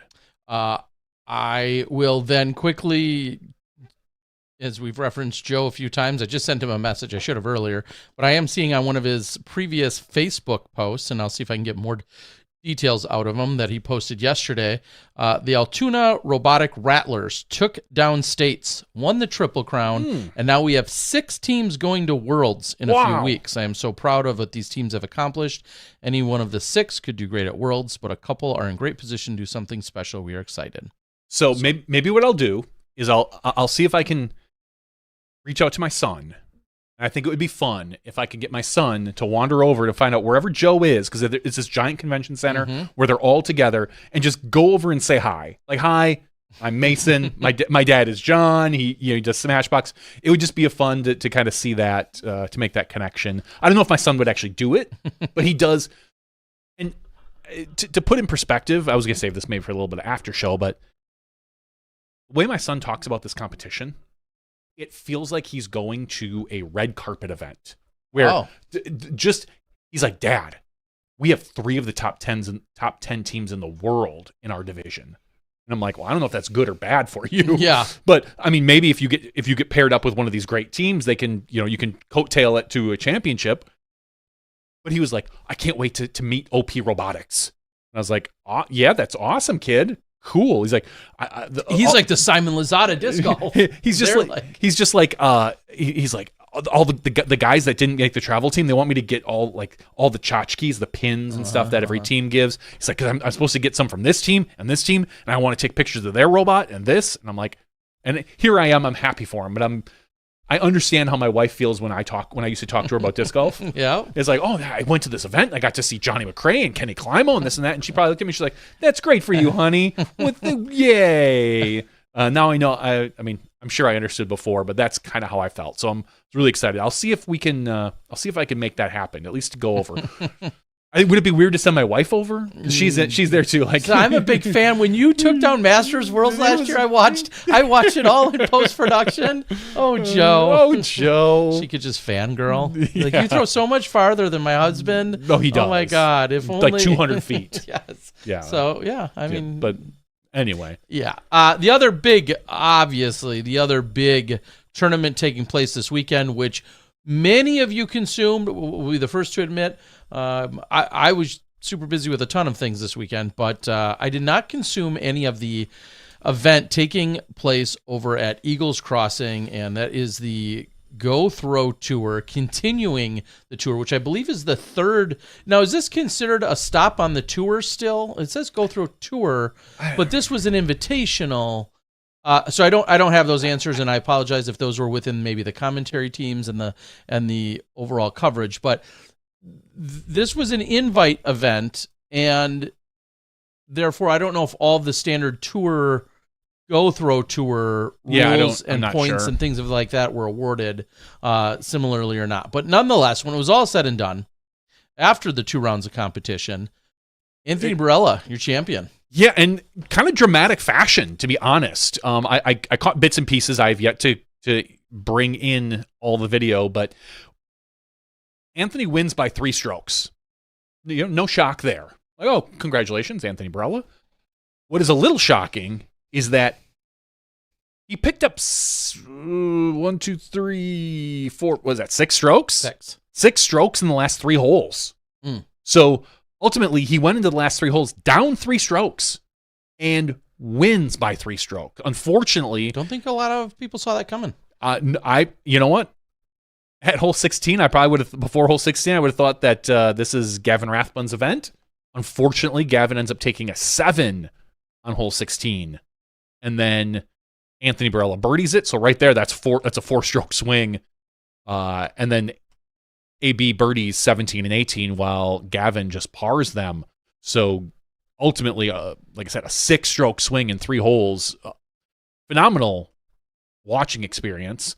Anthony takes home $7,500 for this event, which is, I would say, the quality of a pretty good Elite Series event. That's with a lot of our Elite Series. Now, I know there was some talk about this purse being like $50,000 purse. I believe that was scaled back after some of the initial talk. So just if you saw that out there, I believe the purse ended up being $20,000 or $25,000. I don't know for sure, so don't quote me on that. But yeah, Gavin Rathbun takes second place, a good showing nonetheless, shooting 7 under par. The round rating for AB was a 324, and I know we've talked about some UDisc round ratings. Anytime you get close to 300, that's a really good score. A 324 is a very good score. Gavin Rathbun shooting a 312. Adam Hammes, 5 under par overall, 7 down for that round, another 324 rating. And tied in third place was Vaino Makala at 5 under par as well with Adam Hammes. Just overall, a lot of positive feedback in general about the course. No shock. The course looks immaculate. It's sculpted for disc golf. Like this is one of those courses that it doesn't feel like you took a plot of land and put a disc golf course on it. This looks like that type of course where you had a disc golf course and you sculpted the land to make a disc golf course. And I know there's a lot of people out there that are begging and screaming for this to be on the Pro Tour. There's a lot of complications behind that as far as not just technology, but between the owner of the course and the Pro Tour and working those things out. I know there's some back and forth in general. It looks like a course that would fit the Pro Tour. I'll say that. I think it's a very good course, and I hope someday to be able to get out and play it. But yeah, that's kind of your Gothrow news.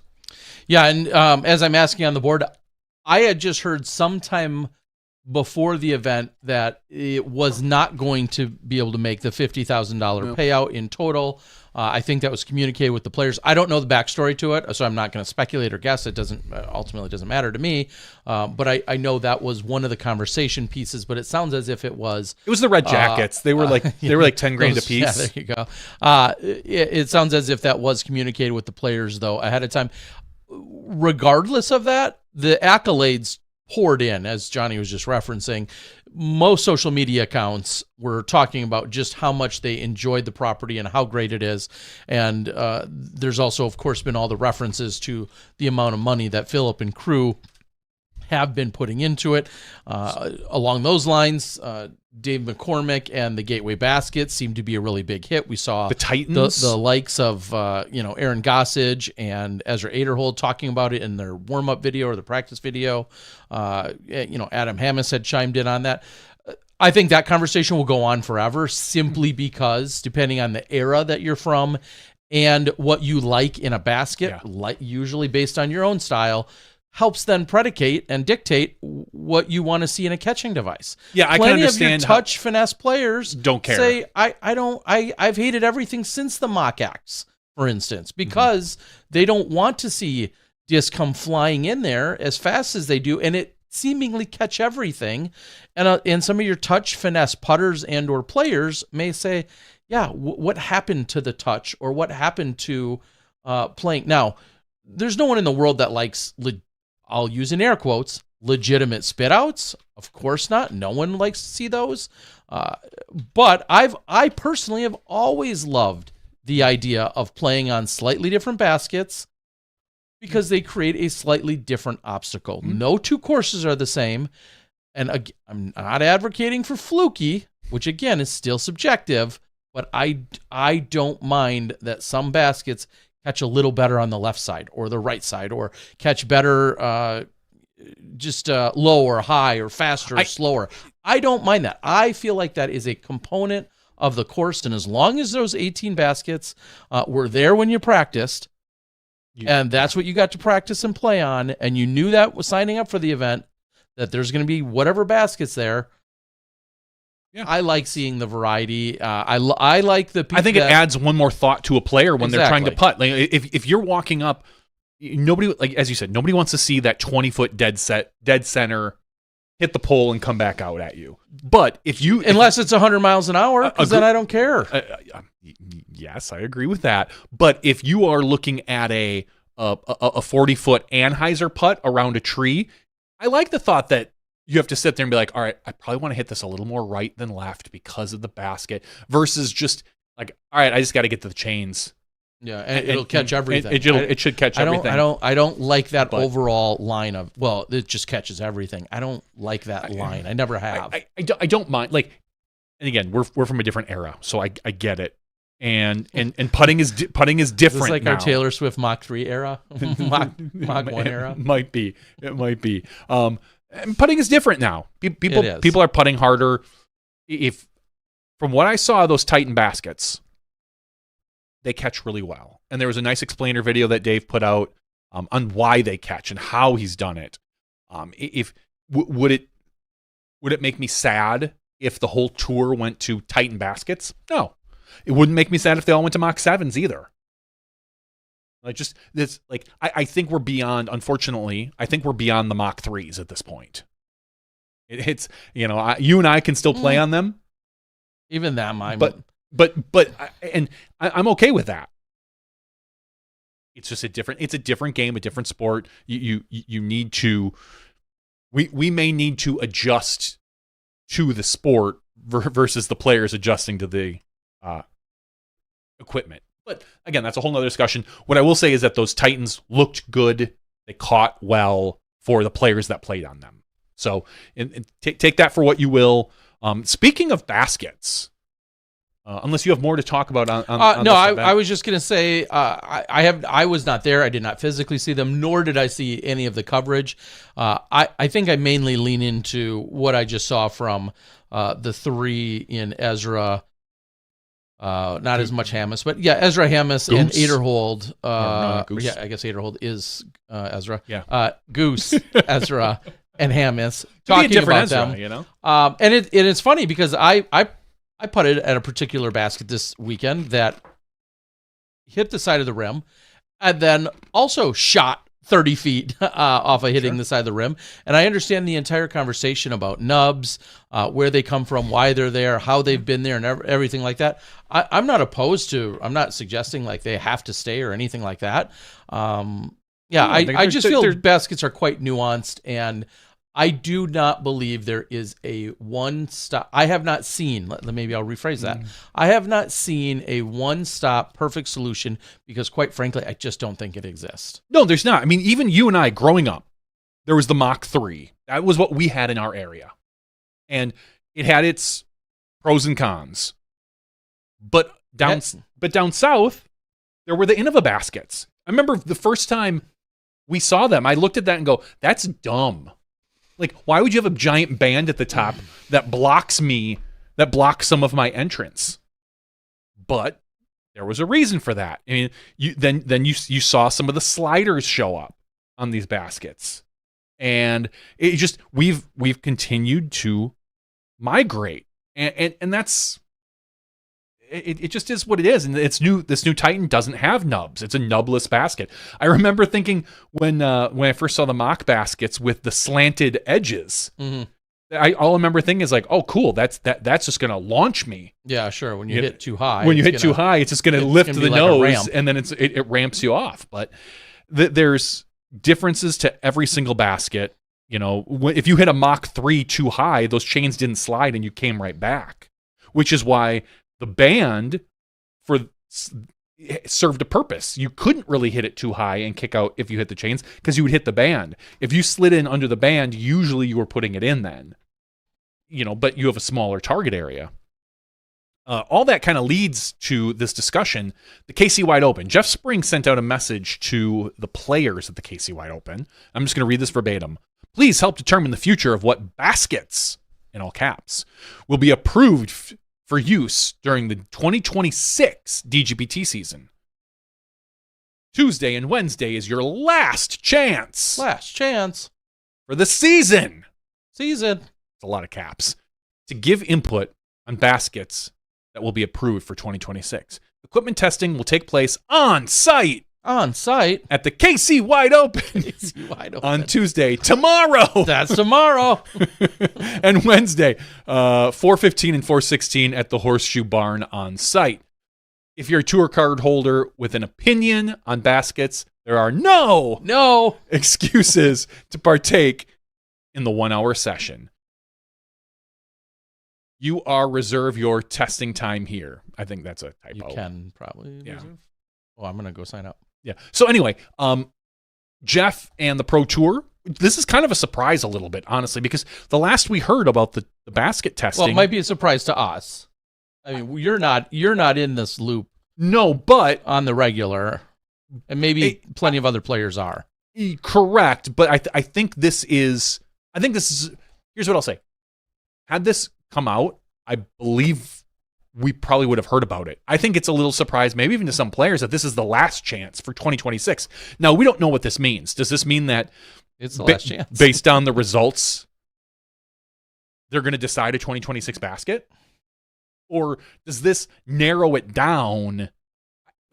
I don't know the correct answer. I don't even, to be honest, knowing the Pro Tour, I don't know if they have a right answer or if they know exactly what's going to happen. So either way, know that the basket discussion is still happening. Basket testing is still happening. Kyle Klein signed up twice in 1 hour. Is he going to putt righty and lefty at it, maybe? Maybe. I am currently seeing, per the link, I am seeing right now that I think some went out this morning already because it says Tuesday putting circuit. So no, it says Tuesday and Wednesday in all caps. All right. Well, Tuesday included the likes of Ella Hansen, Joey Tamale, Eric Oakley, Missy Gannon, so on and so forth. Don't tell me there's another Kyle Klein, and maybe he's going back out again tomorrow. Okay, Joey Tamale is going back out tomorrow.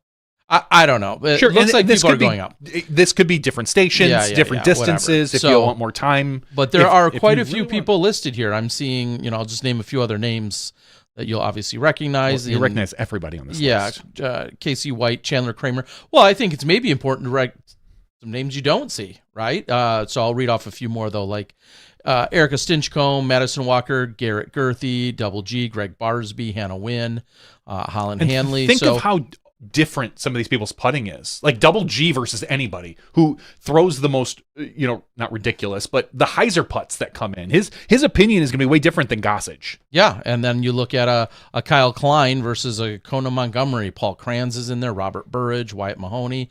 I think there's something to be said about maybe names that aren't there for how you just read that message, meaning if people are very opinionated about baskets, I don't see Ezra's name on there. Maybe he's not that opinionated about baskets. Is Isaac Robinson on there? He simply chimes in from time to time. In the last 2 years, Isaac's been like robbed by baskets.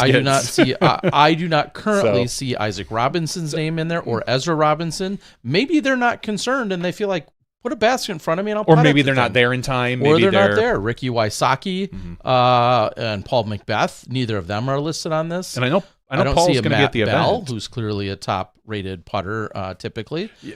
I don't see... Yeah, I don't think Andrew Marweed cares. Kevin Jones, Jump Putt Jones. So, and I'm not making any judgments against them. I take that as they don't feel passionate enough that they like, hey, put a basket in front of me. I'll go putt at it. Yeah.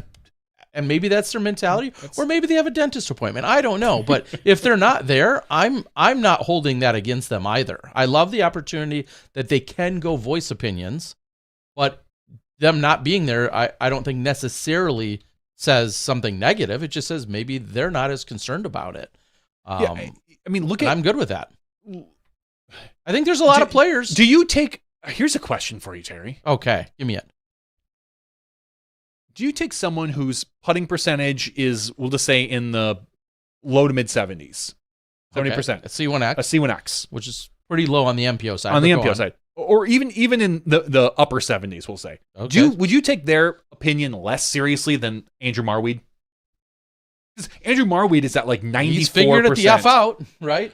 He doesn't seem to have problems with spit putts. Yuli, was one of our top putters last year in the low 90 percentile. So, do you think the Pro Tour is going to look at these people and be like, "This person's a shitty putter anyway"? Like, do we really care that they don't like this particular basket when you've got Andrew Marweed who walks up to all 10 of these baskets and is like, "I don't know, I just put them all in. Yeah. They all feel all right to me. Doesn't matter to me." Yeah, so it's there's clearly something with the putting style. It's not like at this point, we're beyond the point where you can say, well, maybe Marweed's a little luckier than other people. He doesn't get spits. That's not, the statistics don't pan out for that. He is a better putter than everybody. Him and like a Matt Bell. I'm just curious if the Pro Tour is going to look at that and weight that. Maybe not. I mean, Marweed wasn't on the list. Naturally, you can still take their input, but like you said, it may or may not weight as heavily. I don't see Owen Scoggins. I'm thinking about other top-rated putters. Owen Scoggins, I do not see on the list. On the FPO side, I think of a Holly Finley who putts very there's firm. Putting and Owen's not showing up? Yeah. I don't believe this. I know. She's like, you just had to tell her there's $5 on the line, and then she would have been there both days. Holly Finley, who putts very, very confidently and very firmly, is not on the list. So interesting. Great note. I think a lot of people have asked, where is this basket testing? Where is it at? And this at least gives us an answer that, well, we know where the last determining opportunity is at, and that's tomorrow. Tomorrow, in all caps. If you had to take a bet next year on baskets, how many approved baskets do you think we'll see? I could be mistaken on this. I think we have 4 or 5 right now, just to put that in context. I believe there's 4 listed for championship caliber or championship I feel like play. There's more that we play on, though. I think it's 4 or 5. Somebody can correct me, or we could do 2 minutes Googling. I'm going to guess the number is either 3 or 4 for next year. So then... I don't think there's going to be much of a change. Okay. It is just my guess. Yeah. Because I know they play on. I'm just thinking they play on Innova baskets. Yeah, they play on the Chain Star Disc Craft baskets. They play on the Prodigy baskets. Currently, yep. They play on MVP baskets. Yep. They play on Mock X's, DGA baskets. Mock 7s, I think, somewhere. I think they're Mock X's. Are they Mock X's? Yeah. So that's 5 right there that I can just off the top of my head. Okay. That's not even including like maybe Latitude. Yeah, like a little subset. Discmania. Yep. But I mean, some of them are unique in the sense that like it can be a matter of branding. Like, is this basket really pretty much? Is this Latitude top level basket really the same as the West Side top level basket, which is the same as they're going to be different, I guess. Occasionally we see the veterans.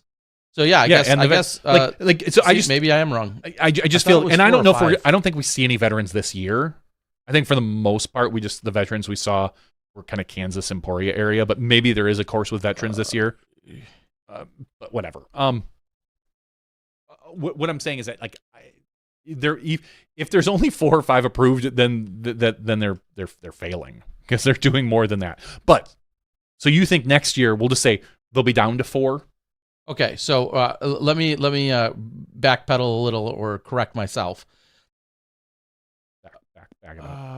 Maintains a list of disc golf targets. I'm sorry, I'm reading right off the Disc Golf Pro Tour. The Disc Golf Pro Tour maintains a limited list of disc golf targets that are approved for use at tour events. These baskets are all certified for championship level use by the PDGA. A list of currently approved championship baskets can be found here. Okay, so those are different than tour baskets, and maybe okay.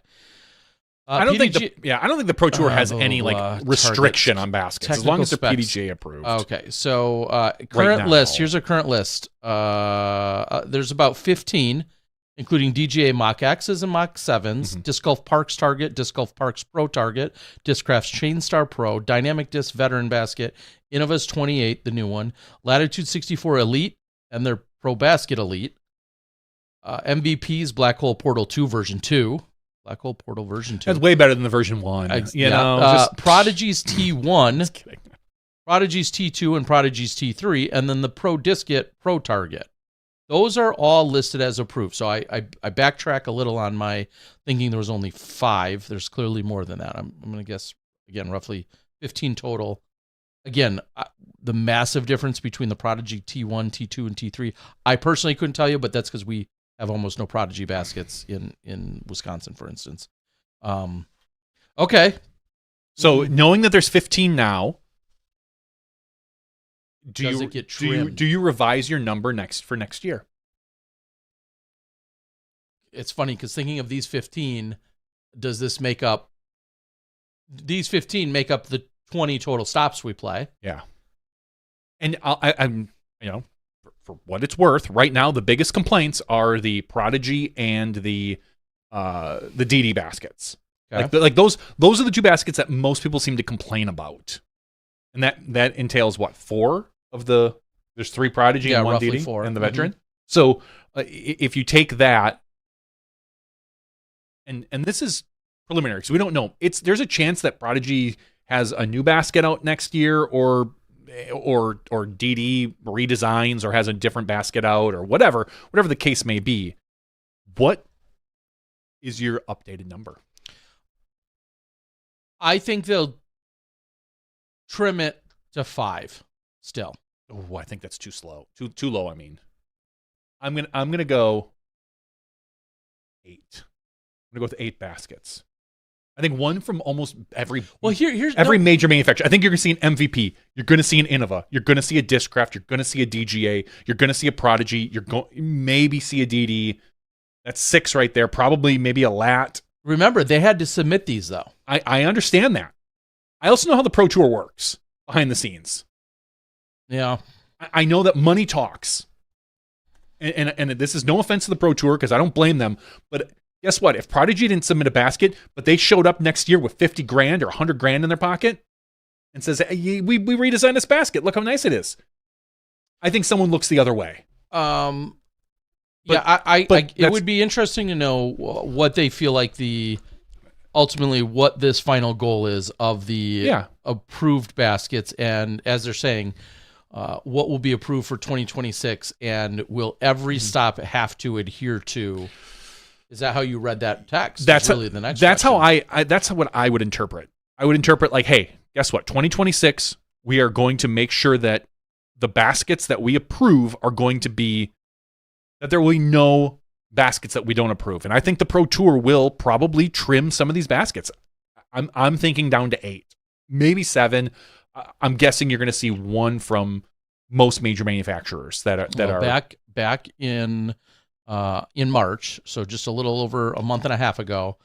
It says that they will have the opportunity in April to submit for official testing, certification, and potential approval for inclusion on an updated basket list. After initial round of testing in 2024, it's continuing with its evaluation process.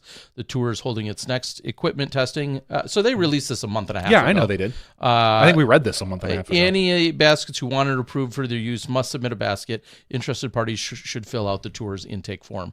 So, I mean, maybe the goal is not to trim that number. Maybe they will genuinely expand it from 15 to 22. Maybe. I mean, that's possible. Yeah.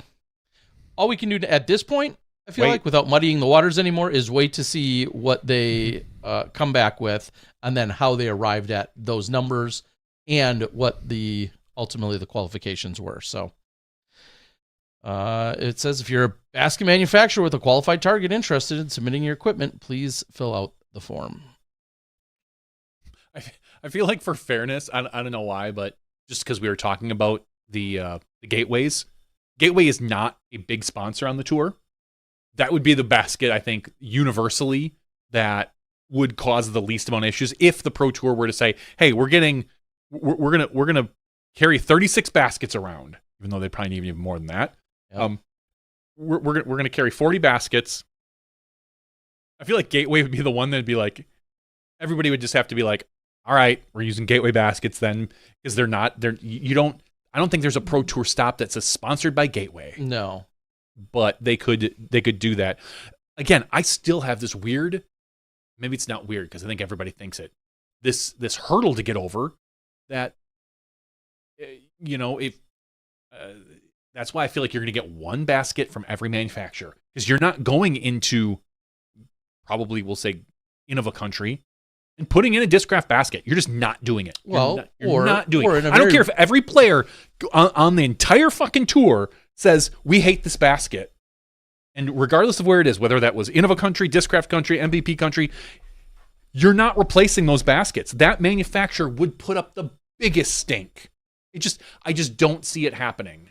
And well, I'll use the example of Steve Dodge being on the show announcing a 10-year agreement with MVP.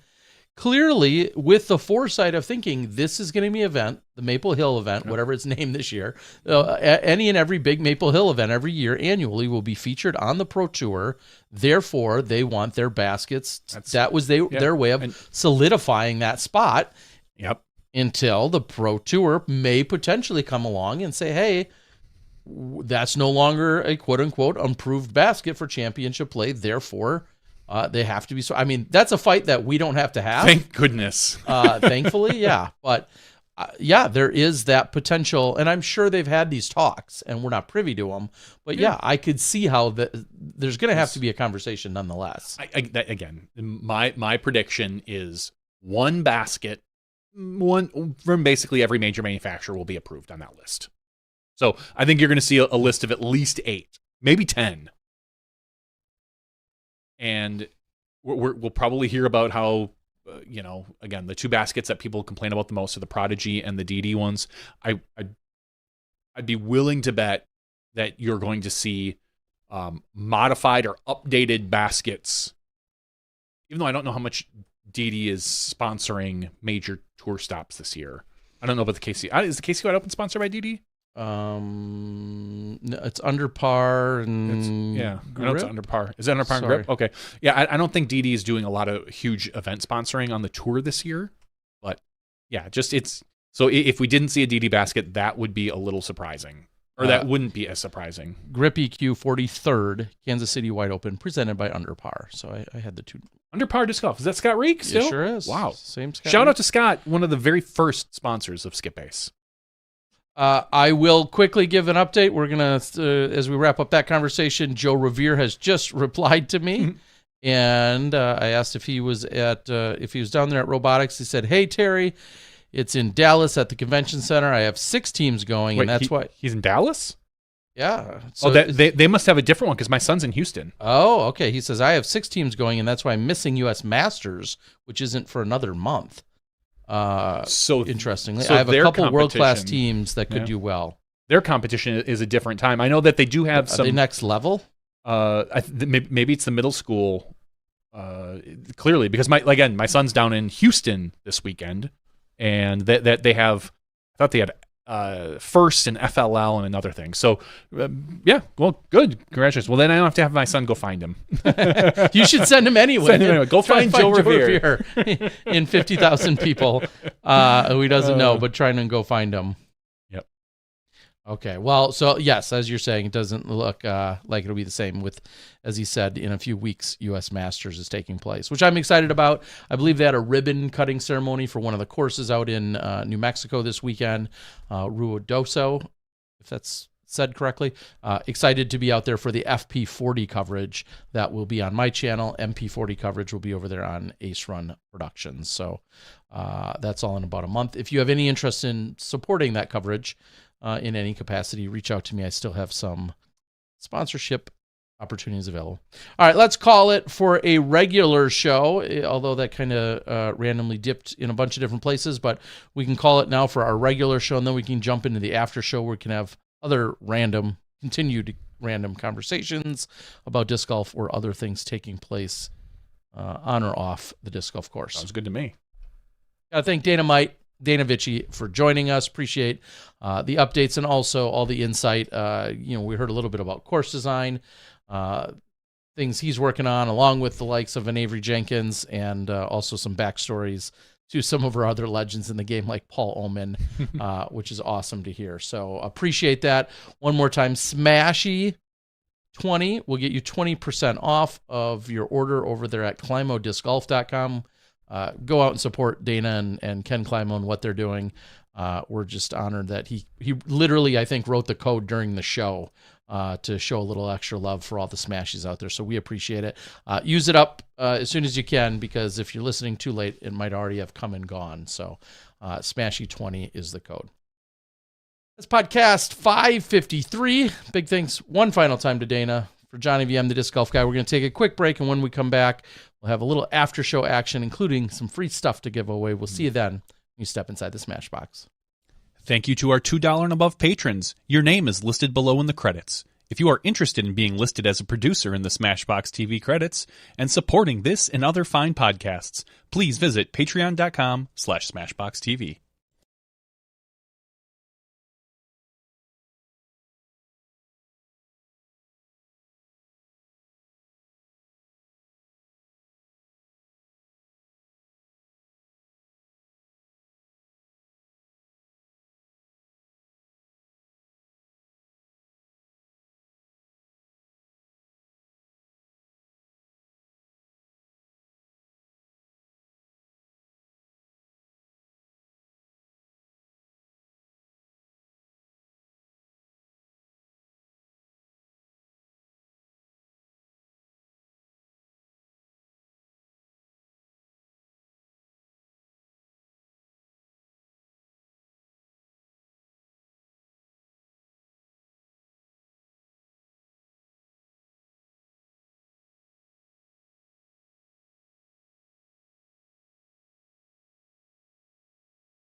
Hello, everyone, and welcome to SmashBoxxTV Podcast 553's After Show.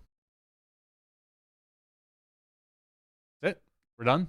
See you guys. Thanks. Have a The good after night. show. Here's our weekly giveaway. We just come and do the giveaway and then log it off. We saw a great couple great insights and things in the chat. One of our smashies, Aaron, says he's got a big day tomorrow. We wish you the best, Aaron. Also saying you're in Florida.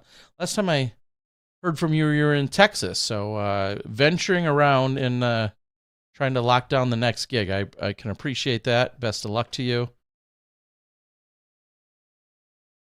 Tim out of Ohio, giving us all the updates. Pulling for Matthew Blakely. We're talking MP40 contenders. Obviously, Matthew Blakely always in that conversation. It'll be great to see him. I saw he's registered for Pro Masters Worlds. I mentioned in the regular show, over 1,000 people signed up for Masters Worlds in Minnesota. Clearly, I'm not shocked by it. We have such a massive network of players already just in the Midwest, being Illinois, Wisconsin, Michigan, Minnesota, Iowa. I mean, if we they're not doing it ever, but you could put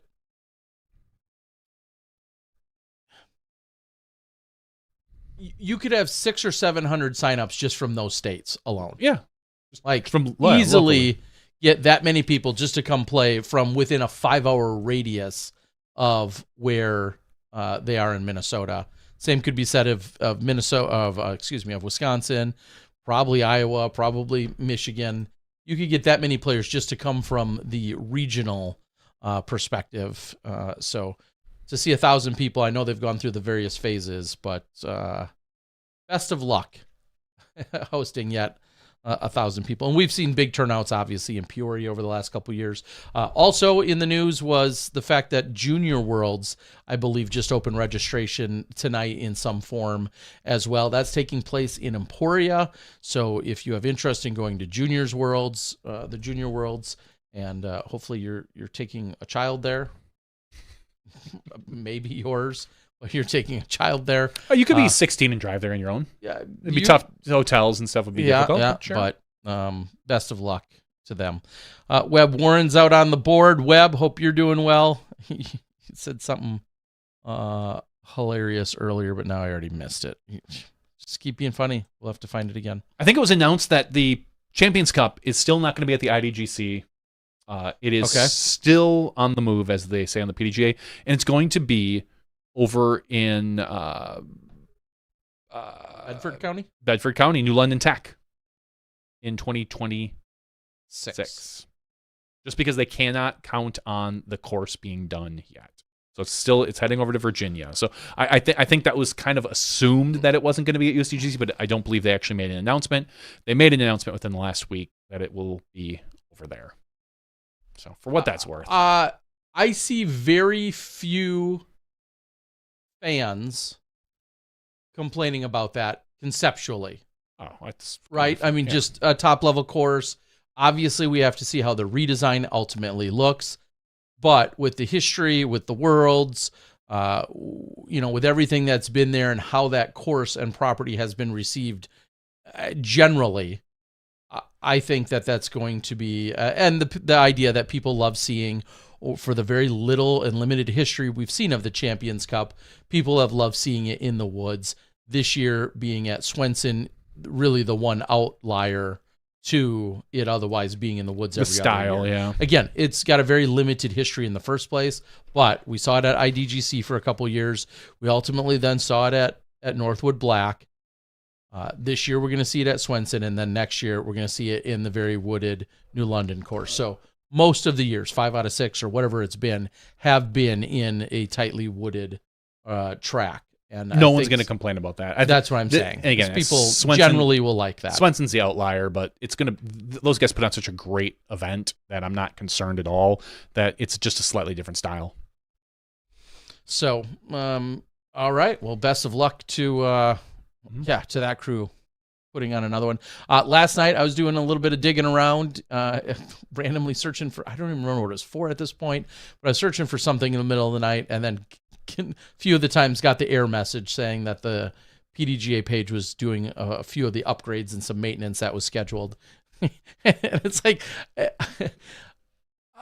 I could It was be like dumber. It was a 3-hour outage. Oh, yeah, there was all these warnings, and I saw them, and I read them, and I thought, oh, that doesn't really impact me. And then I don't remember what I was doing last night, but next thing you know, I'm clicking on something, and it's like, oh, that's not available. I was like, oh, yeah, duh. I swear, 10 minutes later, I'm back clicking on something that gets me there again. I'm just such an idiot. Like a goldfish? Yeah, just an idiot. Over and over, trying to get to something that was not quite available. So, but it seems to be up and running, and everything seems to be good to go as well.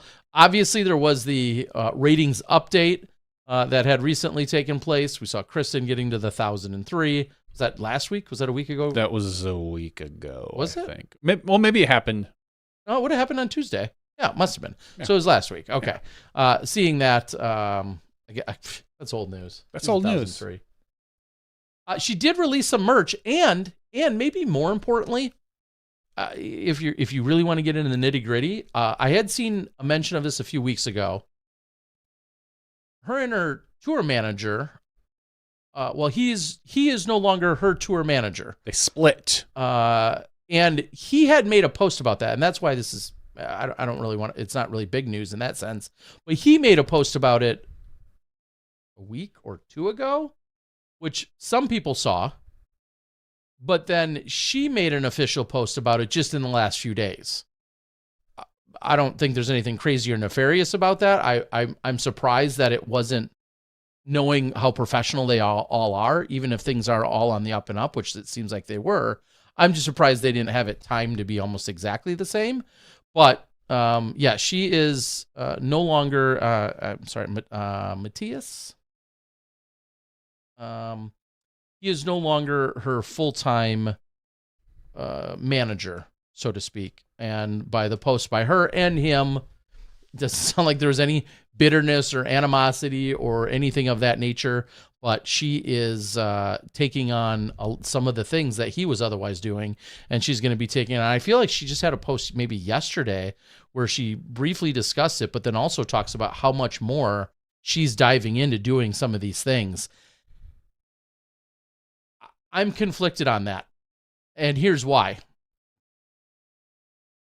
She has proven to be incredibly dedicated, focused, resilient, all those things that make her and have made her one of the best to play and a multiple-time world champion.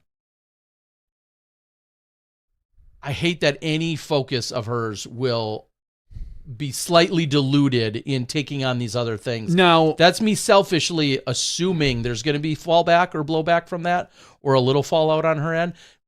She could yet again surprise us all, and next thing you know, somehow plays better, has more focus, and then continues to dominate. That's absolutely possible as when well, she says she's taking it on, do we know it's actually her versus like maybe Silver? Like maybe it's just coming away from him into this whatever camp she has, and maybe because maybe Silver's going to be taking more of it on, or maybe she is as well. I don't know, but I would like to find. I apologize. I'd like to find the post specifically. 4 days ago, she made what she calls a life update. Life has been pretty eventful lately. So much has happened. Moving fast. First of all, my game has been feeling strong, as we've all noticed. I played 3 tournaments, averaging 1,000 rated golf, except for Austin, where I messed up on one hole in particular twice. I've now reached 101 PDGA wins. I also broke my previous record of highest FPO player rating. It's on 1,003. Couldn't be happier. Secondly, some big news regarding my career and daily tasks. My manager and I, after working together for 1.5 years, have parted ways.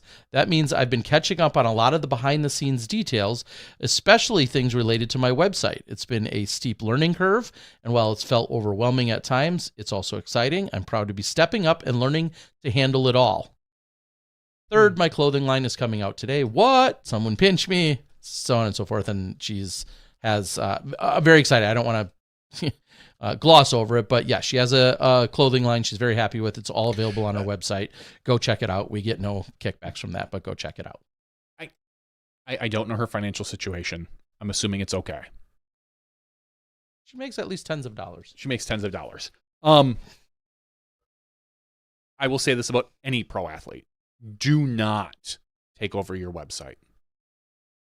that is a recipe for it to just linger, where you're not going to, I'm sorry, I don't care who you are, you're not going to make that update.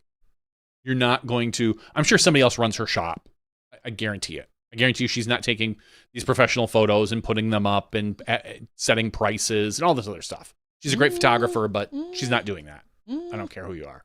But just in general, like making your journal update on your website, plus your Instagram posts, plus your, like, just pawn that off. Like, pay somebody. Don't do it yourself. That's all I have to say. Maybe she'll surprise us. Or maybe she won't. Maybe you won't see the journal update now for 6 months.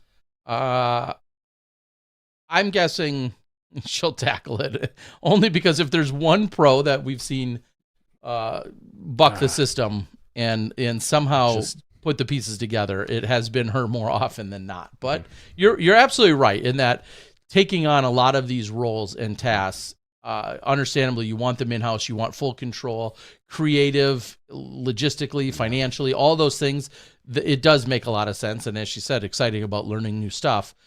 However, that's all that much more time away from it. And maybe she's just really comfortable with her routine. And I'm not second guessing what she's doing. I am. That's why I say selfishly, I am. Like, I hate if it dilutes any of her other focus to where it actually, now she maybe can dilute her focus and still perform just as well. She dilutes it from 1003 to 1001. That's why I shouldn't be second guessing it, because maybe she has room to dilute her focus slightly and still perform at a top level.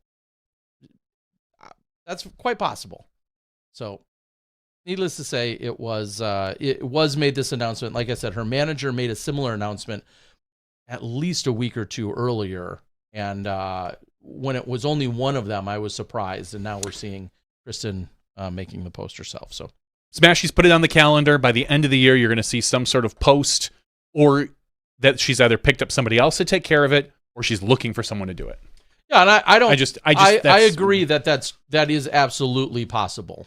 I think it's beyond possible and more probable. I think you move into that realm. But and it's funny because there's probably plenty of people that are like, hey, I'd love to have that on resume. I'd love to help you out. Sure, But as we also know, sometimes bringing in help, if there's just a funny level of control and release that you have to have. Oh, for sure. Because if you're just ultimately micromanaging someone, it's like, well, then maybe I should just be doing it on my own. So we'll see. Again, I trust that her and Silver will get it all figured out. That's the best part. Yeah, they're very professional. I don't doubt that they're going to get the job done somehow.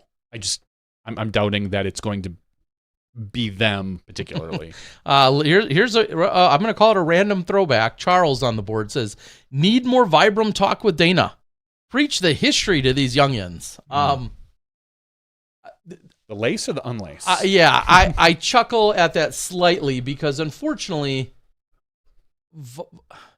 Vibram is not vibrant. Vibram is not, even if the demand was there, is the supply there? Would they beef up the supply if somehow the demand grew greater? I mean, it's such a niche product and item, being those rubber discs, and I love that they exist and that they were available. I don't know to what degree that fandom is still there or if it will ever grow. Will it be the subset of people that found them and love them and throw them and are passionately all about it? Will it ever expand among, past that group? That's what I think the question is. And then it is funny to say, the history. I mean, there was also so much more golf that was before Vibram, but you're right. For a little piece in time, that Vibram brand was a very unique, special thing within our sport. And it honestly was the catalyst to Steve Dodge getting more opportunities to turn it into more things that have grown into the Pro Tour and beyond. So for all of those reasons, I absolutely do love the history. I've got a number of Vibram discs in bins, maybe a few hundred, including at least 50 Glow in one box that I never opened or sold, that I think are very valuable. But anyway, I'll be interested to see what that demand is like. Fast forward a few months, few years, 10 years from now. I wonder how they hold up. Maybe that's a good question. Well, Does that rubber in any way break down like Deteriorate? we've seen some of the plastics. older plastics break down? That's a good question for you Vibram, you vibe heads. Rubber heads? Rubber. Eraser heads? Eraser. You soulless. Shoe. Soulless. I don't know. That's a good question. The Ibex is still being sold by Vibram, Robert says. Okay. Yeah, it feels like they make like just a handful of them and continue to sell them. Didn't they go for some crazy pricing? Didn't they come back out and say, "Hey, we're going to keep making them, but we're going to sell them for like $40 a piece"? Wasn't that the strategy a few months or years ago?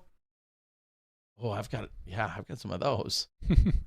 I have a lot of what I feel like would then obviously be solid collectible. We're seeing a Ibex signed by Kale Leviska and Katrina Allen. It just pops up on Rare Air Disc, who ships with my disc in a box, mind you. He has collectibles up there, and he's got one listed for $199. And I know those red and black, because those were two different firmnesses. That was the point, is that the black side of that particular disc, if you can throw it on screen maybe quick, the black side of that particular disc was a slightly different composite than the red side. So those were actually two different firmnesses, if that's the word. Yeah, and they did a number of those for a few years. Huh. So there's some Vibram history for you. I have a Vibram disc signed by Bradley Williams and Paige Pierce. The first ever Pro Tour winners. First ever Pro Tour winners. Sitting actually upstairs in the trunk of my car. My Summit rim has become slick. And then, Robert says $40. Okay, so I feel like if you head out there. I'm on Infinite Discs right now, and they have the Ibex out there. It says out of stock. Oh, I was going to say, and they're at that time, their pricing was quote unquote normal pricing. Yeah. But I don't know if they're still dealing with any resellers. Right from Vibram. The VDG Ibex mid-range marble is $40. Okay. And I'm not crazy. Well, not for this reason, but. So, nobody owes me any stats or information, but yeah, I'd be curious to know how that community is still thriving and doing, the Vibram. Well, from what I could tell, when we're remodeling my office space at work. I don't have an office. I'm still a cube monkey. But I have the Vibram disc, and it was sitting at work, it was hung up on one of the walls, and so I moved it. It still feels great. It still feels like just like it did the day of. So maybe they don't deteriorate like some of the plastic types and such out there. Mm-hmm. Waco tournament director Ryan Draper celebrating a birthday today. So shout out to Ryan Draper. Today specifically is his birthday here on the 15th. And obviously all his life he's dealt with his birthday being on tax day. I wonder. No. Okay. Yeah, you're right. April 15th is marked as the kind of official alleged tax day, but you're right. It does shift due to weekends days and weekends and things whatnot. like that. But April 15th is typically known as you're right. Your tax day. What a weird day to possibly be celebrating or not, depending on sometimes where you lie in that spectrum.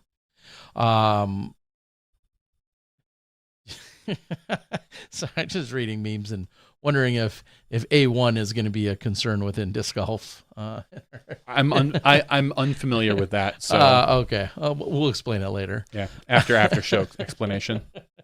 Anyway, yes, Webb says the Vibram OG glow discs were amazing. That was certainly one of their go-to standout pieces about the Vibram line, was just how good their glow was. So that's what I'm holding on to, a box of them for a rainy day.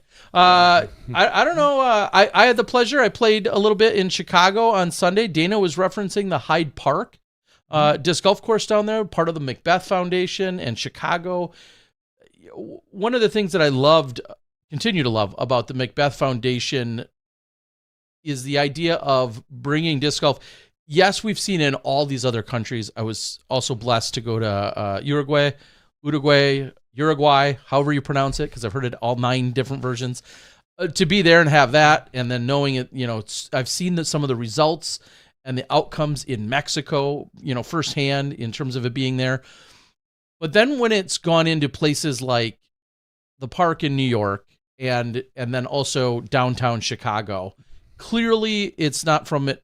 The underpopulation of people and of disc golfers necessarily as it is the accessibility. Yeah, that's... And so when they've gone there, I think it's confused people, but it totally makes sense knowing how many people are in Chicago, how many people are in New York, where the closest courses are to them, and how inaccessible it is for so many millions of people, unless you have some kind of personal transportation, because public transportation often has not fixed, some of those. To get out to most of the courses in the Chicagoland area, it's not an easy just bus ride or whatever. Anyway, what they're doing down there is incredible. Dana talked about going there with Avery Jenkins and seeing what they did with the design. Not a huge piece of land that was accessible to putting in disc golf, but what is there creates a relatively small, medium-ish course, not overly challenging, not also pitch and putt either. So I'll say a medium-level course that is accessible. And then in the entire club and community that is forming, Walt and Tommy and a number of the other individuals that I met this weekend, I just absolutely love it. And so big shout out to those guys specifically, and anyone with the Hyde Park Disc Golf and the Jackson Park Disc Golf and Chicago Disc Golf. All of that is very exciting, knowing that so many people may never get out to a course in the suburbs, which is the next closest one to play. So having those opportunities there and then seeing them fundraise and be able to raise more money to hopefully get 18 permanent baskets in, and the amount of pop-up tournaments, which is still a phrase I'm getting used to, but temp courses, pop-up tournaments, pop-up leagues, things of that nature. I just absolutely love the enthusiasm and the experience that it all is, and these people that are getting into disc golf that are introducing it then to thousands upon thousands of other new players that would otherwise never see it. So I tip my cap. It was a fun experience and super happy to see it. So I wish everyone the best of luck, and I'll continue to watch when other fundraisers and events pop up that you guys are going to continue to do. They had over 100 people that showed up on Sunday when it was all said and done. Wow. And just, it's like a whole nother world, because there was, of course, some regular tournament players, but there's also just this entire community that love and live and breathe disc golf that aren't necessarily watching the Pro Tour on the weekend. They're not watching this. They care about where they go and play golf, and that's all they need to care about. And I love it. It brings me back to some really grassroots feelings of when and how we all got into disc golf. You got into it because you enjoyed throwing, or you enjoyed throwing with friends, or maybe you enjoyed throwing alone, or just watching the flight of the disc. But that was all self-contained with the idea of you and a piece of plastic, a Frisbee-like object at a park. And then everything else may or may not spawn from that. But that's where it all started. And that's exactly what's happening there. So it was really cool to see. I'm going to have to get my basket out soon here. And it's in the back shed, and I haven't pulled it out yet because the weather hasn't been great yet. It's been kind of just middling. Some rain here and there, some wet Next few days, ground. maybe a little bit nicer here. Yeah, I'm Milwaukee hoping. area? I'm hoping. So, I think I don't know if we had this. No, we did not have this update last week. That to totally dox my 14-year-old. uh-oh. She has applied. I think I told you maybe the enthusiasm of looking for a job. She just turned 14 last few weeks. She's done dog walking, continues to do dog walking, some dog sitting, house sitting, all the standard things that I think you can do pre-14, tons of babysitting, and sometimes makes damn good money. To come home after a babysitting gig with like $100-$150 in your pocket, like, It's not yeah, good for her. 15 kids she babysitting or what? No. Like, Yeah, I know. Apparently, when we drive her to the good neighborhoods and she babysits for wealthy people, they pay well. Well, anyway, she has applied Went to the interview on Friday. I took her to it. Did I tell you where she's applied? No, you didn't. Well, She's now landed the job, so spoiler on that and front. she's 14. She's 14. You had to drive her to the interview. Does that mean someone's going to have to drive her to wherever this job is? Yeah. Not that it matters much, but it's 5 minutes from me. But Still. you have to. I have to drive her there. She's not going next door to crochet. Biking to wherever it is. No, not really. With the way how Capitol, our one street is really busy.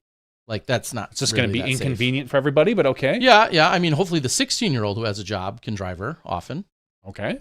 No, so she'll be forced to do that. So let me think. I'm trying to think of your area. If it's 5 minutes down the road, off of Capitol, lots of businesses, almost every anything you standard want. business you could think of. She's at 14 though. I feel like that's too young for like burger flipping, like someplace like Oscars. Okay. Maybe again, the hint is that she has landed it. She actually secured the job. Yeah, that's. I don't know, Terry. I'll give you a hint. Okay. Maybe in the same bloodline that old Pops. So she's not quite a sandwich artist.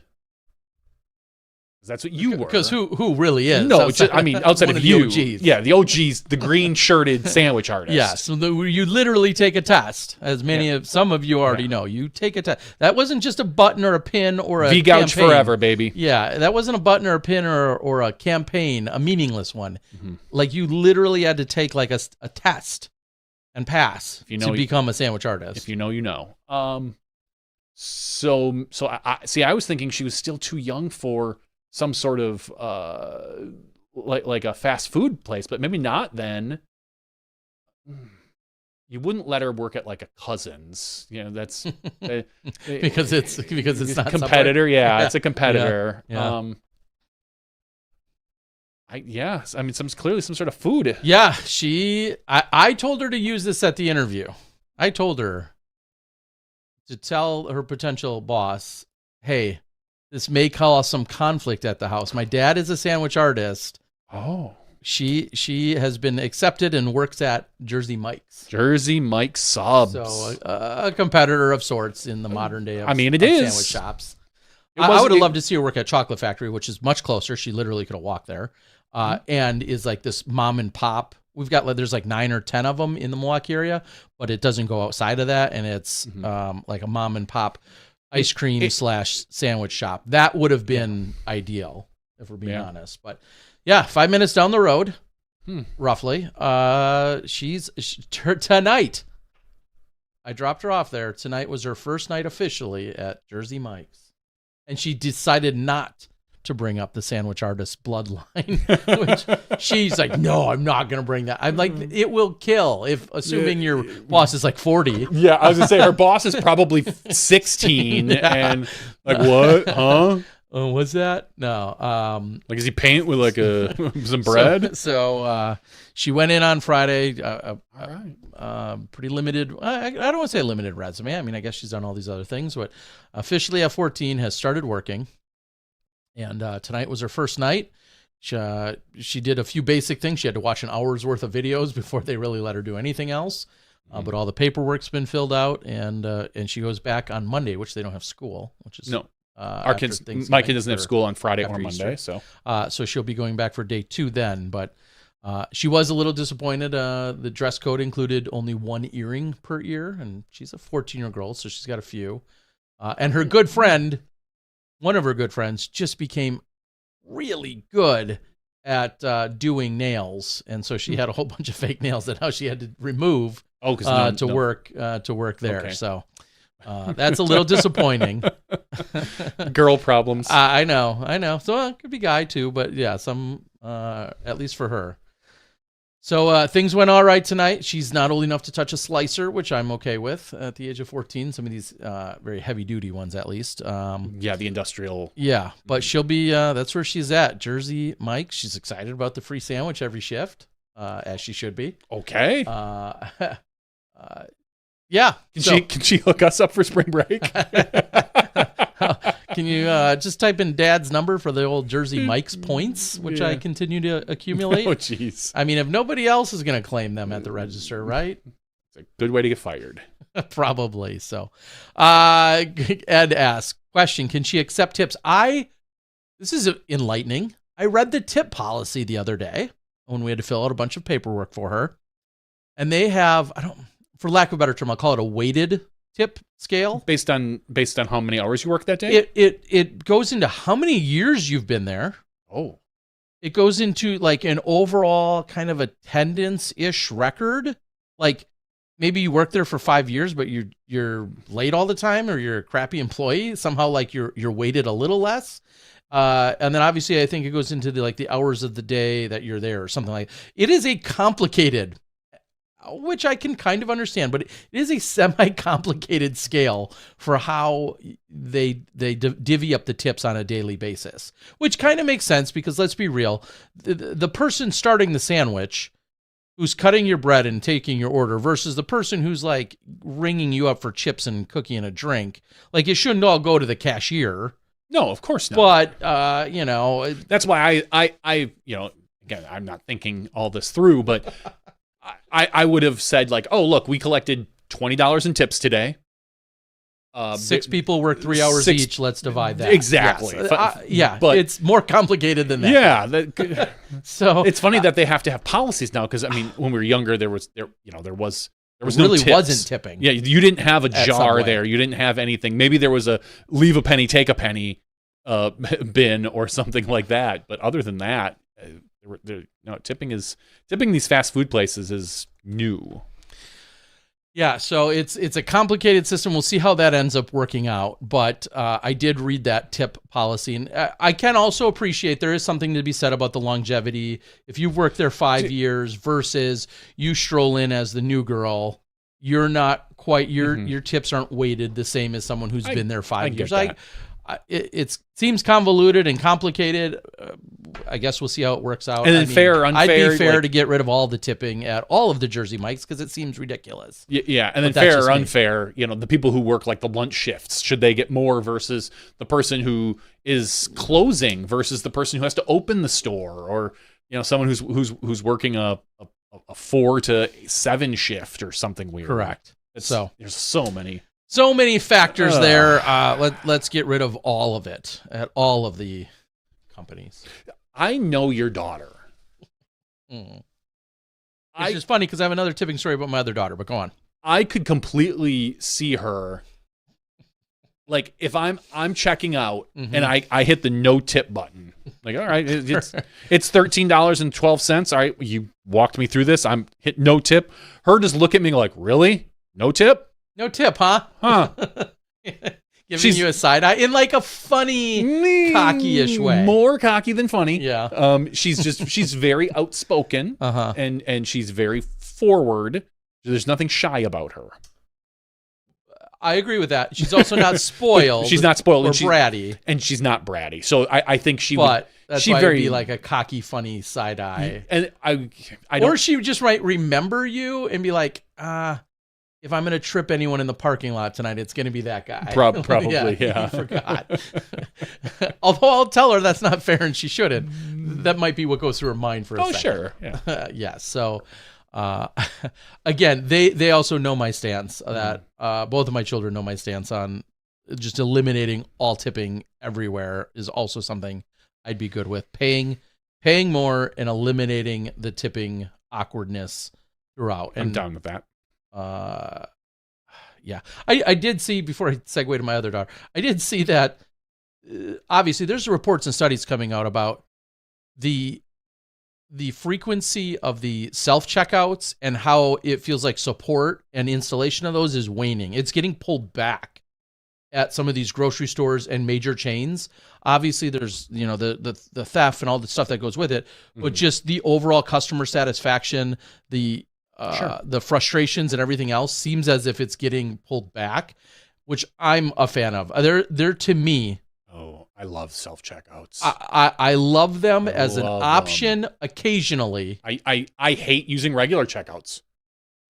And granted, and to be fair, when I shop, it's usually for a few items. Okay, well, Like, that's a big difference. I'm not going. That's why I said like it occasionally as an option. I'm not going to the grocery store, thankfully. Usually it's we get the groceries usually delivered, or my wife goes and gets them. You sexist.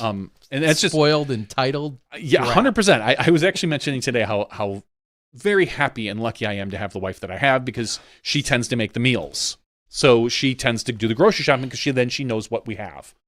You know, if I need to grab something, I can. Whatever. And you just sit there and tower over her and say, "Woman." To be fair, she's now the third tallest in the house behind me and my son. But if I have like 5 or 6 or 7 items, I hate waiting. I hate it. I get that. I get that. I hate it. And I understand all the concepts as to why they want them, like you said, for theft. But I just look at this one person who's watching these registers. There's usually, let's just say there's 6 registers, 3 on each side. It's a wider aisle. You walk through, you scan your stuff. There's one person there half paying attention.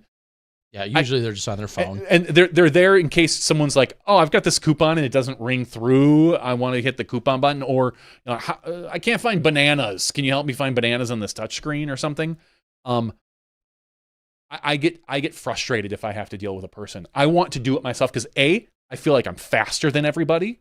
I'm more prepared. I'm not stealing, clearly. I can. It annoys me when. Yeah, but what happens when the machine just absolutely effing? It's never happened. Up. It's never happened to me. I've never had a self-checkout. You don't go to a lot of stores or something. I went yesterday, and I'm like trying to make the simplest of transactions because, of course, there wasn't people available at a register. So I was forced to use it, even though I had like 10 items, and I absolutely didn't want to. I'd rather have just gone to a register, but I couldn't. So I have to go to one of the stupid self, and I'm just going along. Click, click, click. All of a sudden, can't read bar. It can't do something. It was no effing fault of my own. The guy came over and we had this conversation of like, like we're staring at each other and he doesn't even know what the problem is. Yeah. Finally, he has to ring his little code. He goes through all these steps. He does all this stuff. And then magically he tries it like 2 more times. Then finally it goes through. And I'm like, cool, thanks. I wish I was in my car by now. Like there's always something. Again, I've never had an issue with the self-checkout. Right. Never. I probably go through a grocery store once every 2 weeks for something. Okay, and you have a pretty small sample size. I do. I'm not going to lie. And usually it's only for a few items. If I stop there for a breakfast or a salad or I need to grab milk or cheese or whatever Wisconsin thing you have to get at the store. Some brats. Sauerkraut. But I literally, like, I'll sit there with 3-4 items in my bin and beep, beep, beep, beep, grab my phone. I'm so happy that our local establishment still don't, like the Pick and Save now does do all that, like they do the phone stuff, so I don't have to get a card. I do tap to pay with my card, my phone, and I walk out. Never do I have issues. God bless you. And it frustrates me. Like those things in general should have a limit, almost like the express lanes. The express lanes. Yeah. Because I still see people go there with like a full cart. And you have 47 items. And all I'm thinking I don't have all effing day. And all I'm thinking is like, okay. Exactly. Like these people. But there's no other normal line for them to even go into, so they're forced to do it at a certain time of day. F that. I've never seen a place that doesn't have at least a person at the register. Like usually I do it all. I see it all the time. If there's a person at the register, there might be a line. But and maybe which I'd be fine with. I'd still stand in that line rather than wait for the people that are clogging up the self-check. I hate them. Like I love the option for them. They fail me way too often to be on board. They do. Because what I just experienced with one thing that didn't work, the next person also experienced one item doesn't scan, and all of a sudden somebody got to wait, then they got to call over, and then it's this whole rigmarole, and then that multiplies times the 4 or 5, and next thing it's just so rare. Do I feel like now? I totally agree. If they limited them to, we'll say 5 or 10 items, I think you're limiting your 10 to 15 exposure. 10 you're items, limiting your exposure. They're probably there's that much less chance. But when somebody's got a cart full of 47 items, there's no way that a person's not coming over at least 3 times for that damn cart at some point. I don't know. Again, I'm here's what we're gonna do, Terry. You and I are gonna go to a grocery store. We'll see. We're gonna fill a cart. Okay. Just go do a normal grocery run. I'm going to go through self-checkout. I'm going to make it work. It's not going to be a single problem. I'm going to have at least 25 items. and I'll let you pick out the items. The only thing you can't do, fruits and vegetables. Oh, because that is, I will admit, like that's a pain because you have to like weigh them. I've done it. Like you got to weigh them or find their little PLU or then look them up. What type of grapes are these organic? Sure. Yeah, no, of course not. Of course they're not. Like that to me seems like the pain where you're like, oh, like it's all a pain like that. But you're there to buy cottage cheese. You're there to buy yogurt. Sure. Like click 5 and 10 item never a problem. Transactions. Not too much of a problem typically. Yeah, no, I would. Webb said, I agree with you. Webb says it frustrates me that Walmart doesn't have tap to pay. I couldn't agree with you more. Correct. That's annoying. Pick and Save just got it within the last year, and Home Depot has it now, which I love. And I do more Home Depot than anything else. And Home Depot, I always do my own self checkout. Self checkout at Home Depot too.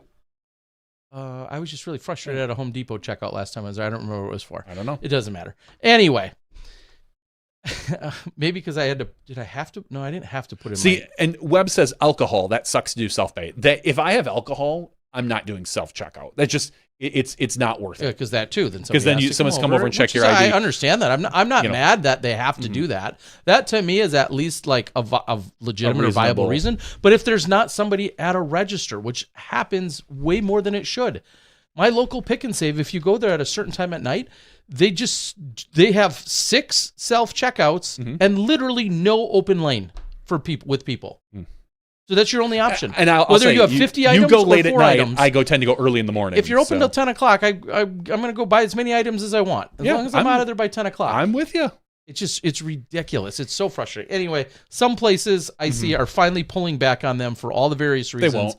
They're not getting rid of them. Nobody was implying that in this article, but I love the idea that some major chains are pulling back on them and not going as in on them as they were. I'm a fan of that.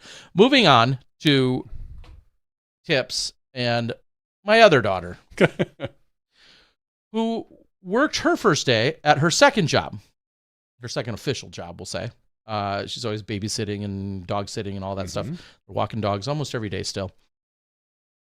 She's at a nearby park and rec department, or maybe it's through a booster club. I'm not sure exactly, but it's at a baseball park, sports park concession stand. And it's a pretty elaborate, we'll say, baseball sports park. It's not, it's not like one field with, just a couple of people. It's a relatively large sports complex in our area. And she had her first ever day with one of her good friends working there. And her experience was that they split tips there, which is her and her, in this case, her friend. Her and her friend both worked, I'm going to say 11 to noon to 5 on Sunday. All the money that came in as they were the two working. So it's interesting that it's the two of them are the two paid people, kids, so to speak, and then any other of the adults that are there who are all runners and grillers and doing other things. And where she work? This is at a sports complex, like a outdoor sports concession stand. Okay. All the parents are volunteers through the sports club boost or whatever. So they're the ones that, will go run and grab the Gatorade out of the fridge. They'll do everything but work the money, which is funny because normally it would be the opposite, right? You'd want the kids doing all the running. Exactly. Well, it's the exact opposite. They have the kids working the iPads. They have the kids working the register and doing all of those things, where the parents will go grab the bag of chips, go grab the soda. Other parents are out there cooking the hot dogs and the hamburgers and whatever, right? Working the grill. All makes sense. $10 an hour cash. Don't tell anyone, the IRS. $10 an hour cash is what they're making. And then they get to split all the tips between her and her good friend who worked the exact same shift. She took home another $55 in those 5 hours in tips after splitting it. So it was roughly $110 in tips. Damn, you people be tipping a lot. I agree. $110 in tips, split 2 ways. She took home $55 plus the $50, so to speak, for the 5 hours work. So she made a little over $21 an hour working at the concession stand. Okay. I'm getting out of disc golf. I'm going to take my all kids you bottom cashing pros. Let me tell you, there's a different line of work for you. there's options, is what I'm trying to tell you guys. But yeah, pretty impressive. And of course, My older daughter, the 16-year-old, hates it because now she's that person that has to flip around the iPad on the swivel, and there's the option to either tip or not, but then also pay. I love the swivel because the cashier can't see. Like, Well, so until if they swivel it back. until they but swivel, like you hit no tip and then you sign the thing and then it's done. There's way less pressure. So yeah, we've had that conversation throughout the years of that whole culture idea, whatever. Versus like when they're looking at the screen and then you have your own little screen and you have to like scan it. You know that they see you hit no tip and then you're like awkward. Beep. I can't say this enough, and we'll get off this subject because I know so many people. Well, people can relate, but and there's a million nuances, and maybe which is why I'd love to get rid of all of them. I hate the idea personally. One of the many things I do hate about it is a typical food cart experience, and I'll use because I go to Bend a lot, which is where I mostly am interacting with food carts there because they're prevalent. That's the thing you do is you go to food carts largely if you're not eating at home. The food cart experience, as we all know, or many of you know, you go to the window, you make your order, you pay right then and there, which is right then and there where you're expected to then leave the tip. And all I think every single time, even if I have been there before, how do I know if this is any good? When am I going to get this meal? Is it going to show up in 4 minutes, or is it going to be 44 minutes? And then when I do get it, did you give me all the utensils? Did you give me all the things? Because now I got to go back up. I've got the little, pager. I go back up there, all fine. I'm going to retrieve my meal, so I'm doing that work. And then I'm going to also self-bus. I'm going to take my stuff and throw it away when I'm done. But I go up to the food cart. I have no idea if the food, was it served hot? Were the fries good? Did the baked potato have the right things on it? Like, I just hate that you're tipping before any of the services even happened. I hate the idea, period, but I hate it even more when you're doing it preemptively. You have no idea. At least at Jersey Mike's, to some degree, I watched the kid make it. It came down the line. I know how quick it all went. I know what the interaction was. They smiled. They didn't. Whatever. You can base it on all of those things. I still don't have the taste test, but at least I had all that interaction. When you go to a food cart, specifically, here's my order, pay immediately, and now just roll some frickin' dice. You have no idea. Yeah. The exact thing, I don't know if I talked about this last week. I hate it. When I went to the robotics competition last weekend, I went to lunch at the concession stand in the arena. So it's usually a volunteer group there. And they can make, all the tips they get to keep, and I think a percentage of whatever they sell. I think that's how it's usually at stadiums. There's always one section. Yeah, lots of little foundations or whatever. And so I went and I had to get chicken tenders for my daughter, and I got a cheeseburger for myself. All right, cool. I slide it around. I think I did like the 10 or 15% tip. I was like, okay, it's going to whatever cause they have. For me, I was thinking, whatever. I sat there. 25 minutes. I had the chicken tenders like right away, within like 4 minutes, because they were ready. And the guy's like, oh man, just ran out of burgers. Hold on. He wanders in the back, gets frozen burgers. It's going to take 8 minutes to grill them. Okay. Meanwhile, there's me and like 4 other people waiting. Suddenly, burger goes out to one person, burger goes out. The woman looks at me and she goes, what are you waiting for?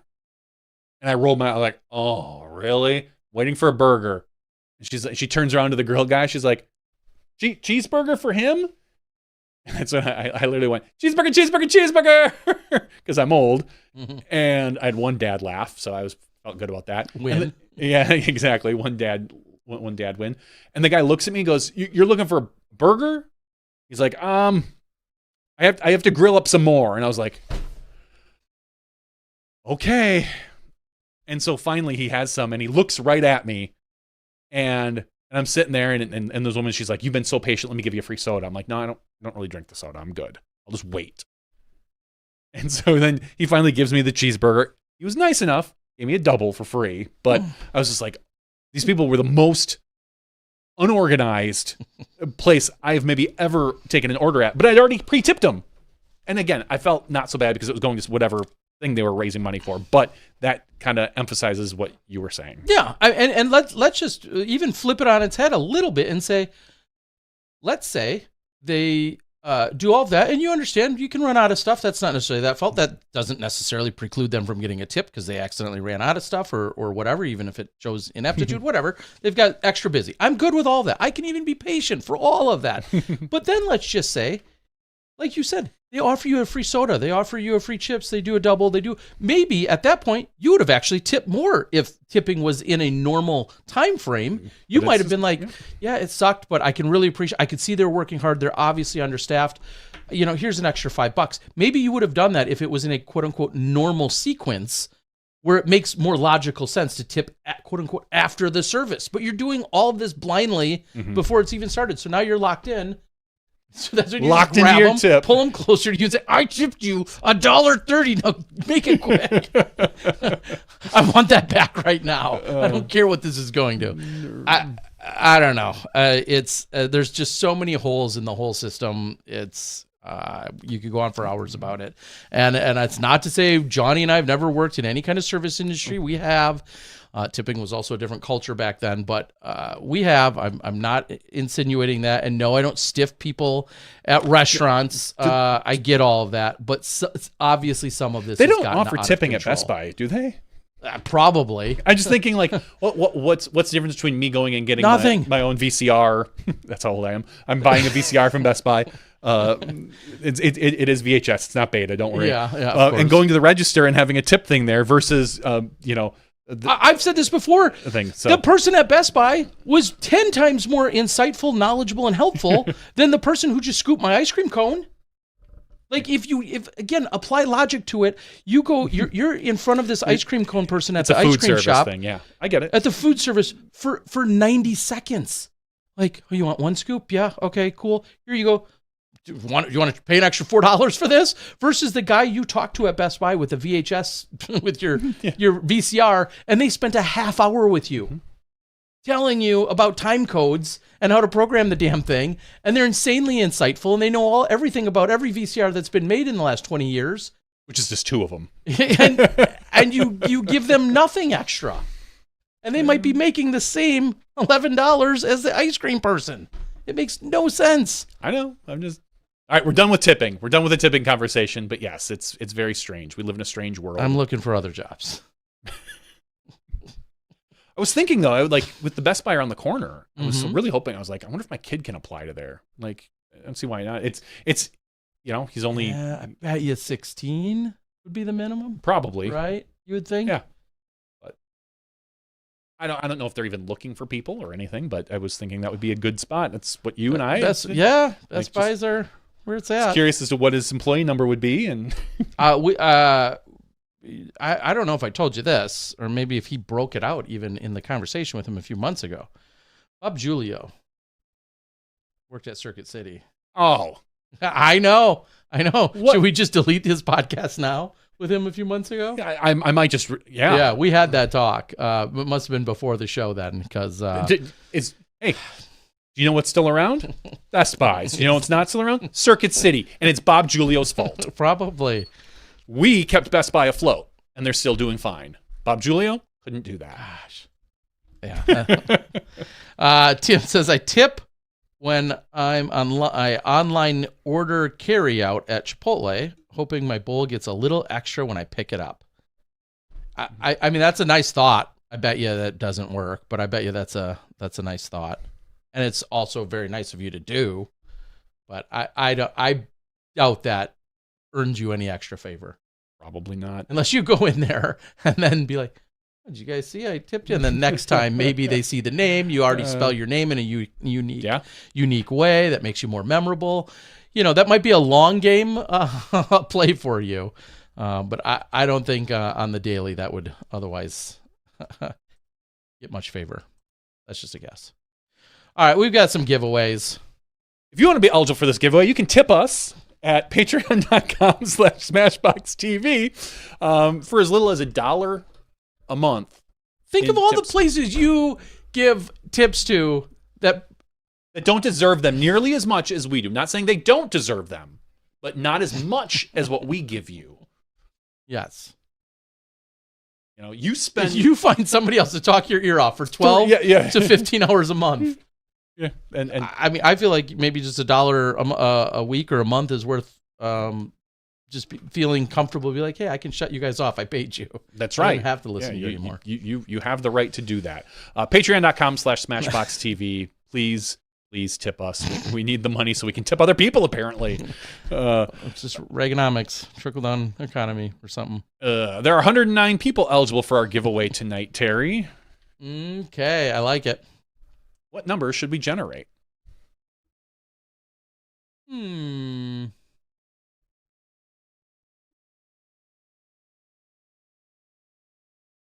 I'm just thinking the third. It's been 3 months since we had Dana on. Okay. I like the third number. I kept thinking 15s and 45s, neither of which are really are practical for us to pull to. It's a pain. It's a 15th. Yeah. Okay. I like it. Third number. First number is 78. Second number is 15. Our third and final number is 7. Logic would have sorted it by higher. Email address. By email address. The 7th person, Byron Pull? Byron Pull. He's got Baron. Baron. Duh. Baron Pull. That's why I let you read those usually. Yeah, well. Baron, I was so concentrating on his last name because it's Puhl. Pull. Yep. I'm going to assume Pull. Yeah, Baron Pull. Pull. Either way, Baron. Congratulations, and Baron. Look at, scroll over, relatively new comer. Oh, geez, yeah, I didn't even look at that. He's a $1 Patreon supporter, which we love, and he's only been doing it for about a month. Heck yeah. Well, now he's going to cash out and be like, well, I'm ahead on you suckers. Yeah, he signed up on... I get a $15 disc out of this. Signed up on March 4th. Thank you very much, Baron. Thank you. Poor Tim. Tim's like, I've been here for like 10 years. You were nowhere close on this one, though, No, Tim. sorry, Tim. You were further down the list. Way up. So, yeah, congratulations. Thank you, Baron. And that's also partly why I hesitated. So many of these names I obviously know and recognize. Yeah, I didn't recognize that as we have so many longtime Smashies, but it's certainly one of the newcomers. Oh, well, congratulations, Baron. Go buy a lottery ticket, dude. Yeah. Tip him. Is he our newest person? Let me... that might be... If he's our newest person, can we give it to him? That might be... Looking. Spreadsheets. He is. He's our newest subscriber. Paid. Wow. Yeah, before him, there was Mike Rikus. So, wow, Baron, one and done, buddy. Damn. Congratulations. I'll get your email to Terry. He'll reach out to you and we'll get you your disc. So. Yes, and it may very well be. That is a pretty disc, Terry. It is this brown copper-ish colored. Don't call it brown, call it copper. Copper, and officially, if you're going by Innovis terms, it's shimmer. A shimmer star shrike. So this being from an event I ran, Cold Turkey, you hear me talk about it often, but a shimmer star shrike. That's hard to say. Shimmer star. Shimmer star shrike. Shimmer star shrike. Simmer down. Say it 5 times. Say it 3. Shimmer star strike. Yeah, no, I messed it up. Shimmer star shrike. Simmer. It is hard to say. It is. Okay, I'll give you that. All right. Shimmer star strike. No, you said strike. All right, I'm done. You win this unless you put up a good fight that you absolutely need a different disc. If you want this disc, Aaron, you have to put a video together of you saying Shimmer Star Shrike 3 times fast. Yeah. No edits. There you go. But yes, we can get this out to you. Very much appreciate your newfound support. I was going to say love, but it might not be there yet, but the support is. Or maybe the love's been there a long time. Yeah, and now he's just able to support. It's like time to cash in. And Tim says, see, it pays to invest in Smashbox. Also, we're better than Bitcoin. In terms of some releases, news, and announcements. I know it's a couple weeks removed. We had that conversation way back then. Jonesboro Open footage should be releasing as early as tomorrow, I think. I'm going to be able to release round 1 tomorrow. It's 27 holes. It's broken up in roughly two chunks, roughly 14 and 13 holes, I think is how I did it. I'm going to quietly surprise you in hopes that some of the payoff and the wait was worth it in hopefully a little uptick in some of the quality to it. And maybe you notice, maybe you don't, and that's fine too. But I'll be interested to see if anyone points out that uptick in a certain quality aspect range. Hopefully it's noticeable. But then I don't want you to hold me to that standard either. So I don't know. But anyway, round 1, I'm hoping to release tomorrow. That's assuming the adjustments to round 2 are also complete. So I want to be able to release them back-to-back days. And then FPO is on its way from Disc Golf Van Life. He's been waiting on commentary. I haven't. I've been kind of waiting on him. But he's been waiting on commentary at Disc Golf Van Life, and I think he's hoping to have the FPO out this weekend himself. And we didn't talk about it much, but good luck to everyone at the KC Wide Open this weekend. There is a possibility for some nasty weather to come through for some of the weekend. However, the match play that should kick off on Thursday seemingly will have good weather, but that could all change, and we all know. Hopefully next week we'll have whoever wins on one of the sides for the Pro Tour, or whoever the biggest story is. Yeah, whatevs. We'll figure it out one way or another. With that, so much for a short show. It's been 3 hours and change, even without one of our top players. But we're glad to have Dana Might in the regular show. Thank you to Dana and Climo Disc Golf. If you head over to ClimoDiscGolf.com, Smashy20 gets you 20% off your order. Make sure you do that right away. You try it even if you're hearing this late. Maybe he didn't delete the code. I don't know. Good luck on that to get yourself 20% off. For Johnny V, along with Dana Vicich in the regular show, I'm Terry Miller, the Disc Golf Guy. Thanks for joining us tonight. We'll see you next week. You step inside the Smashbox.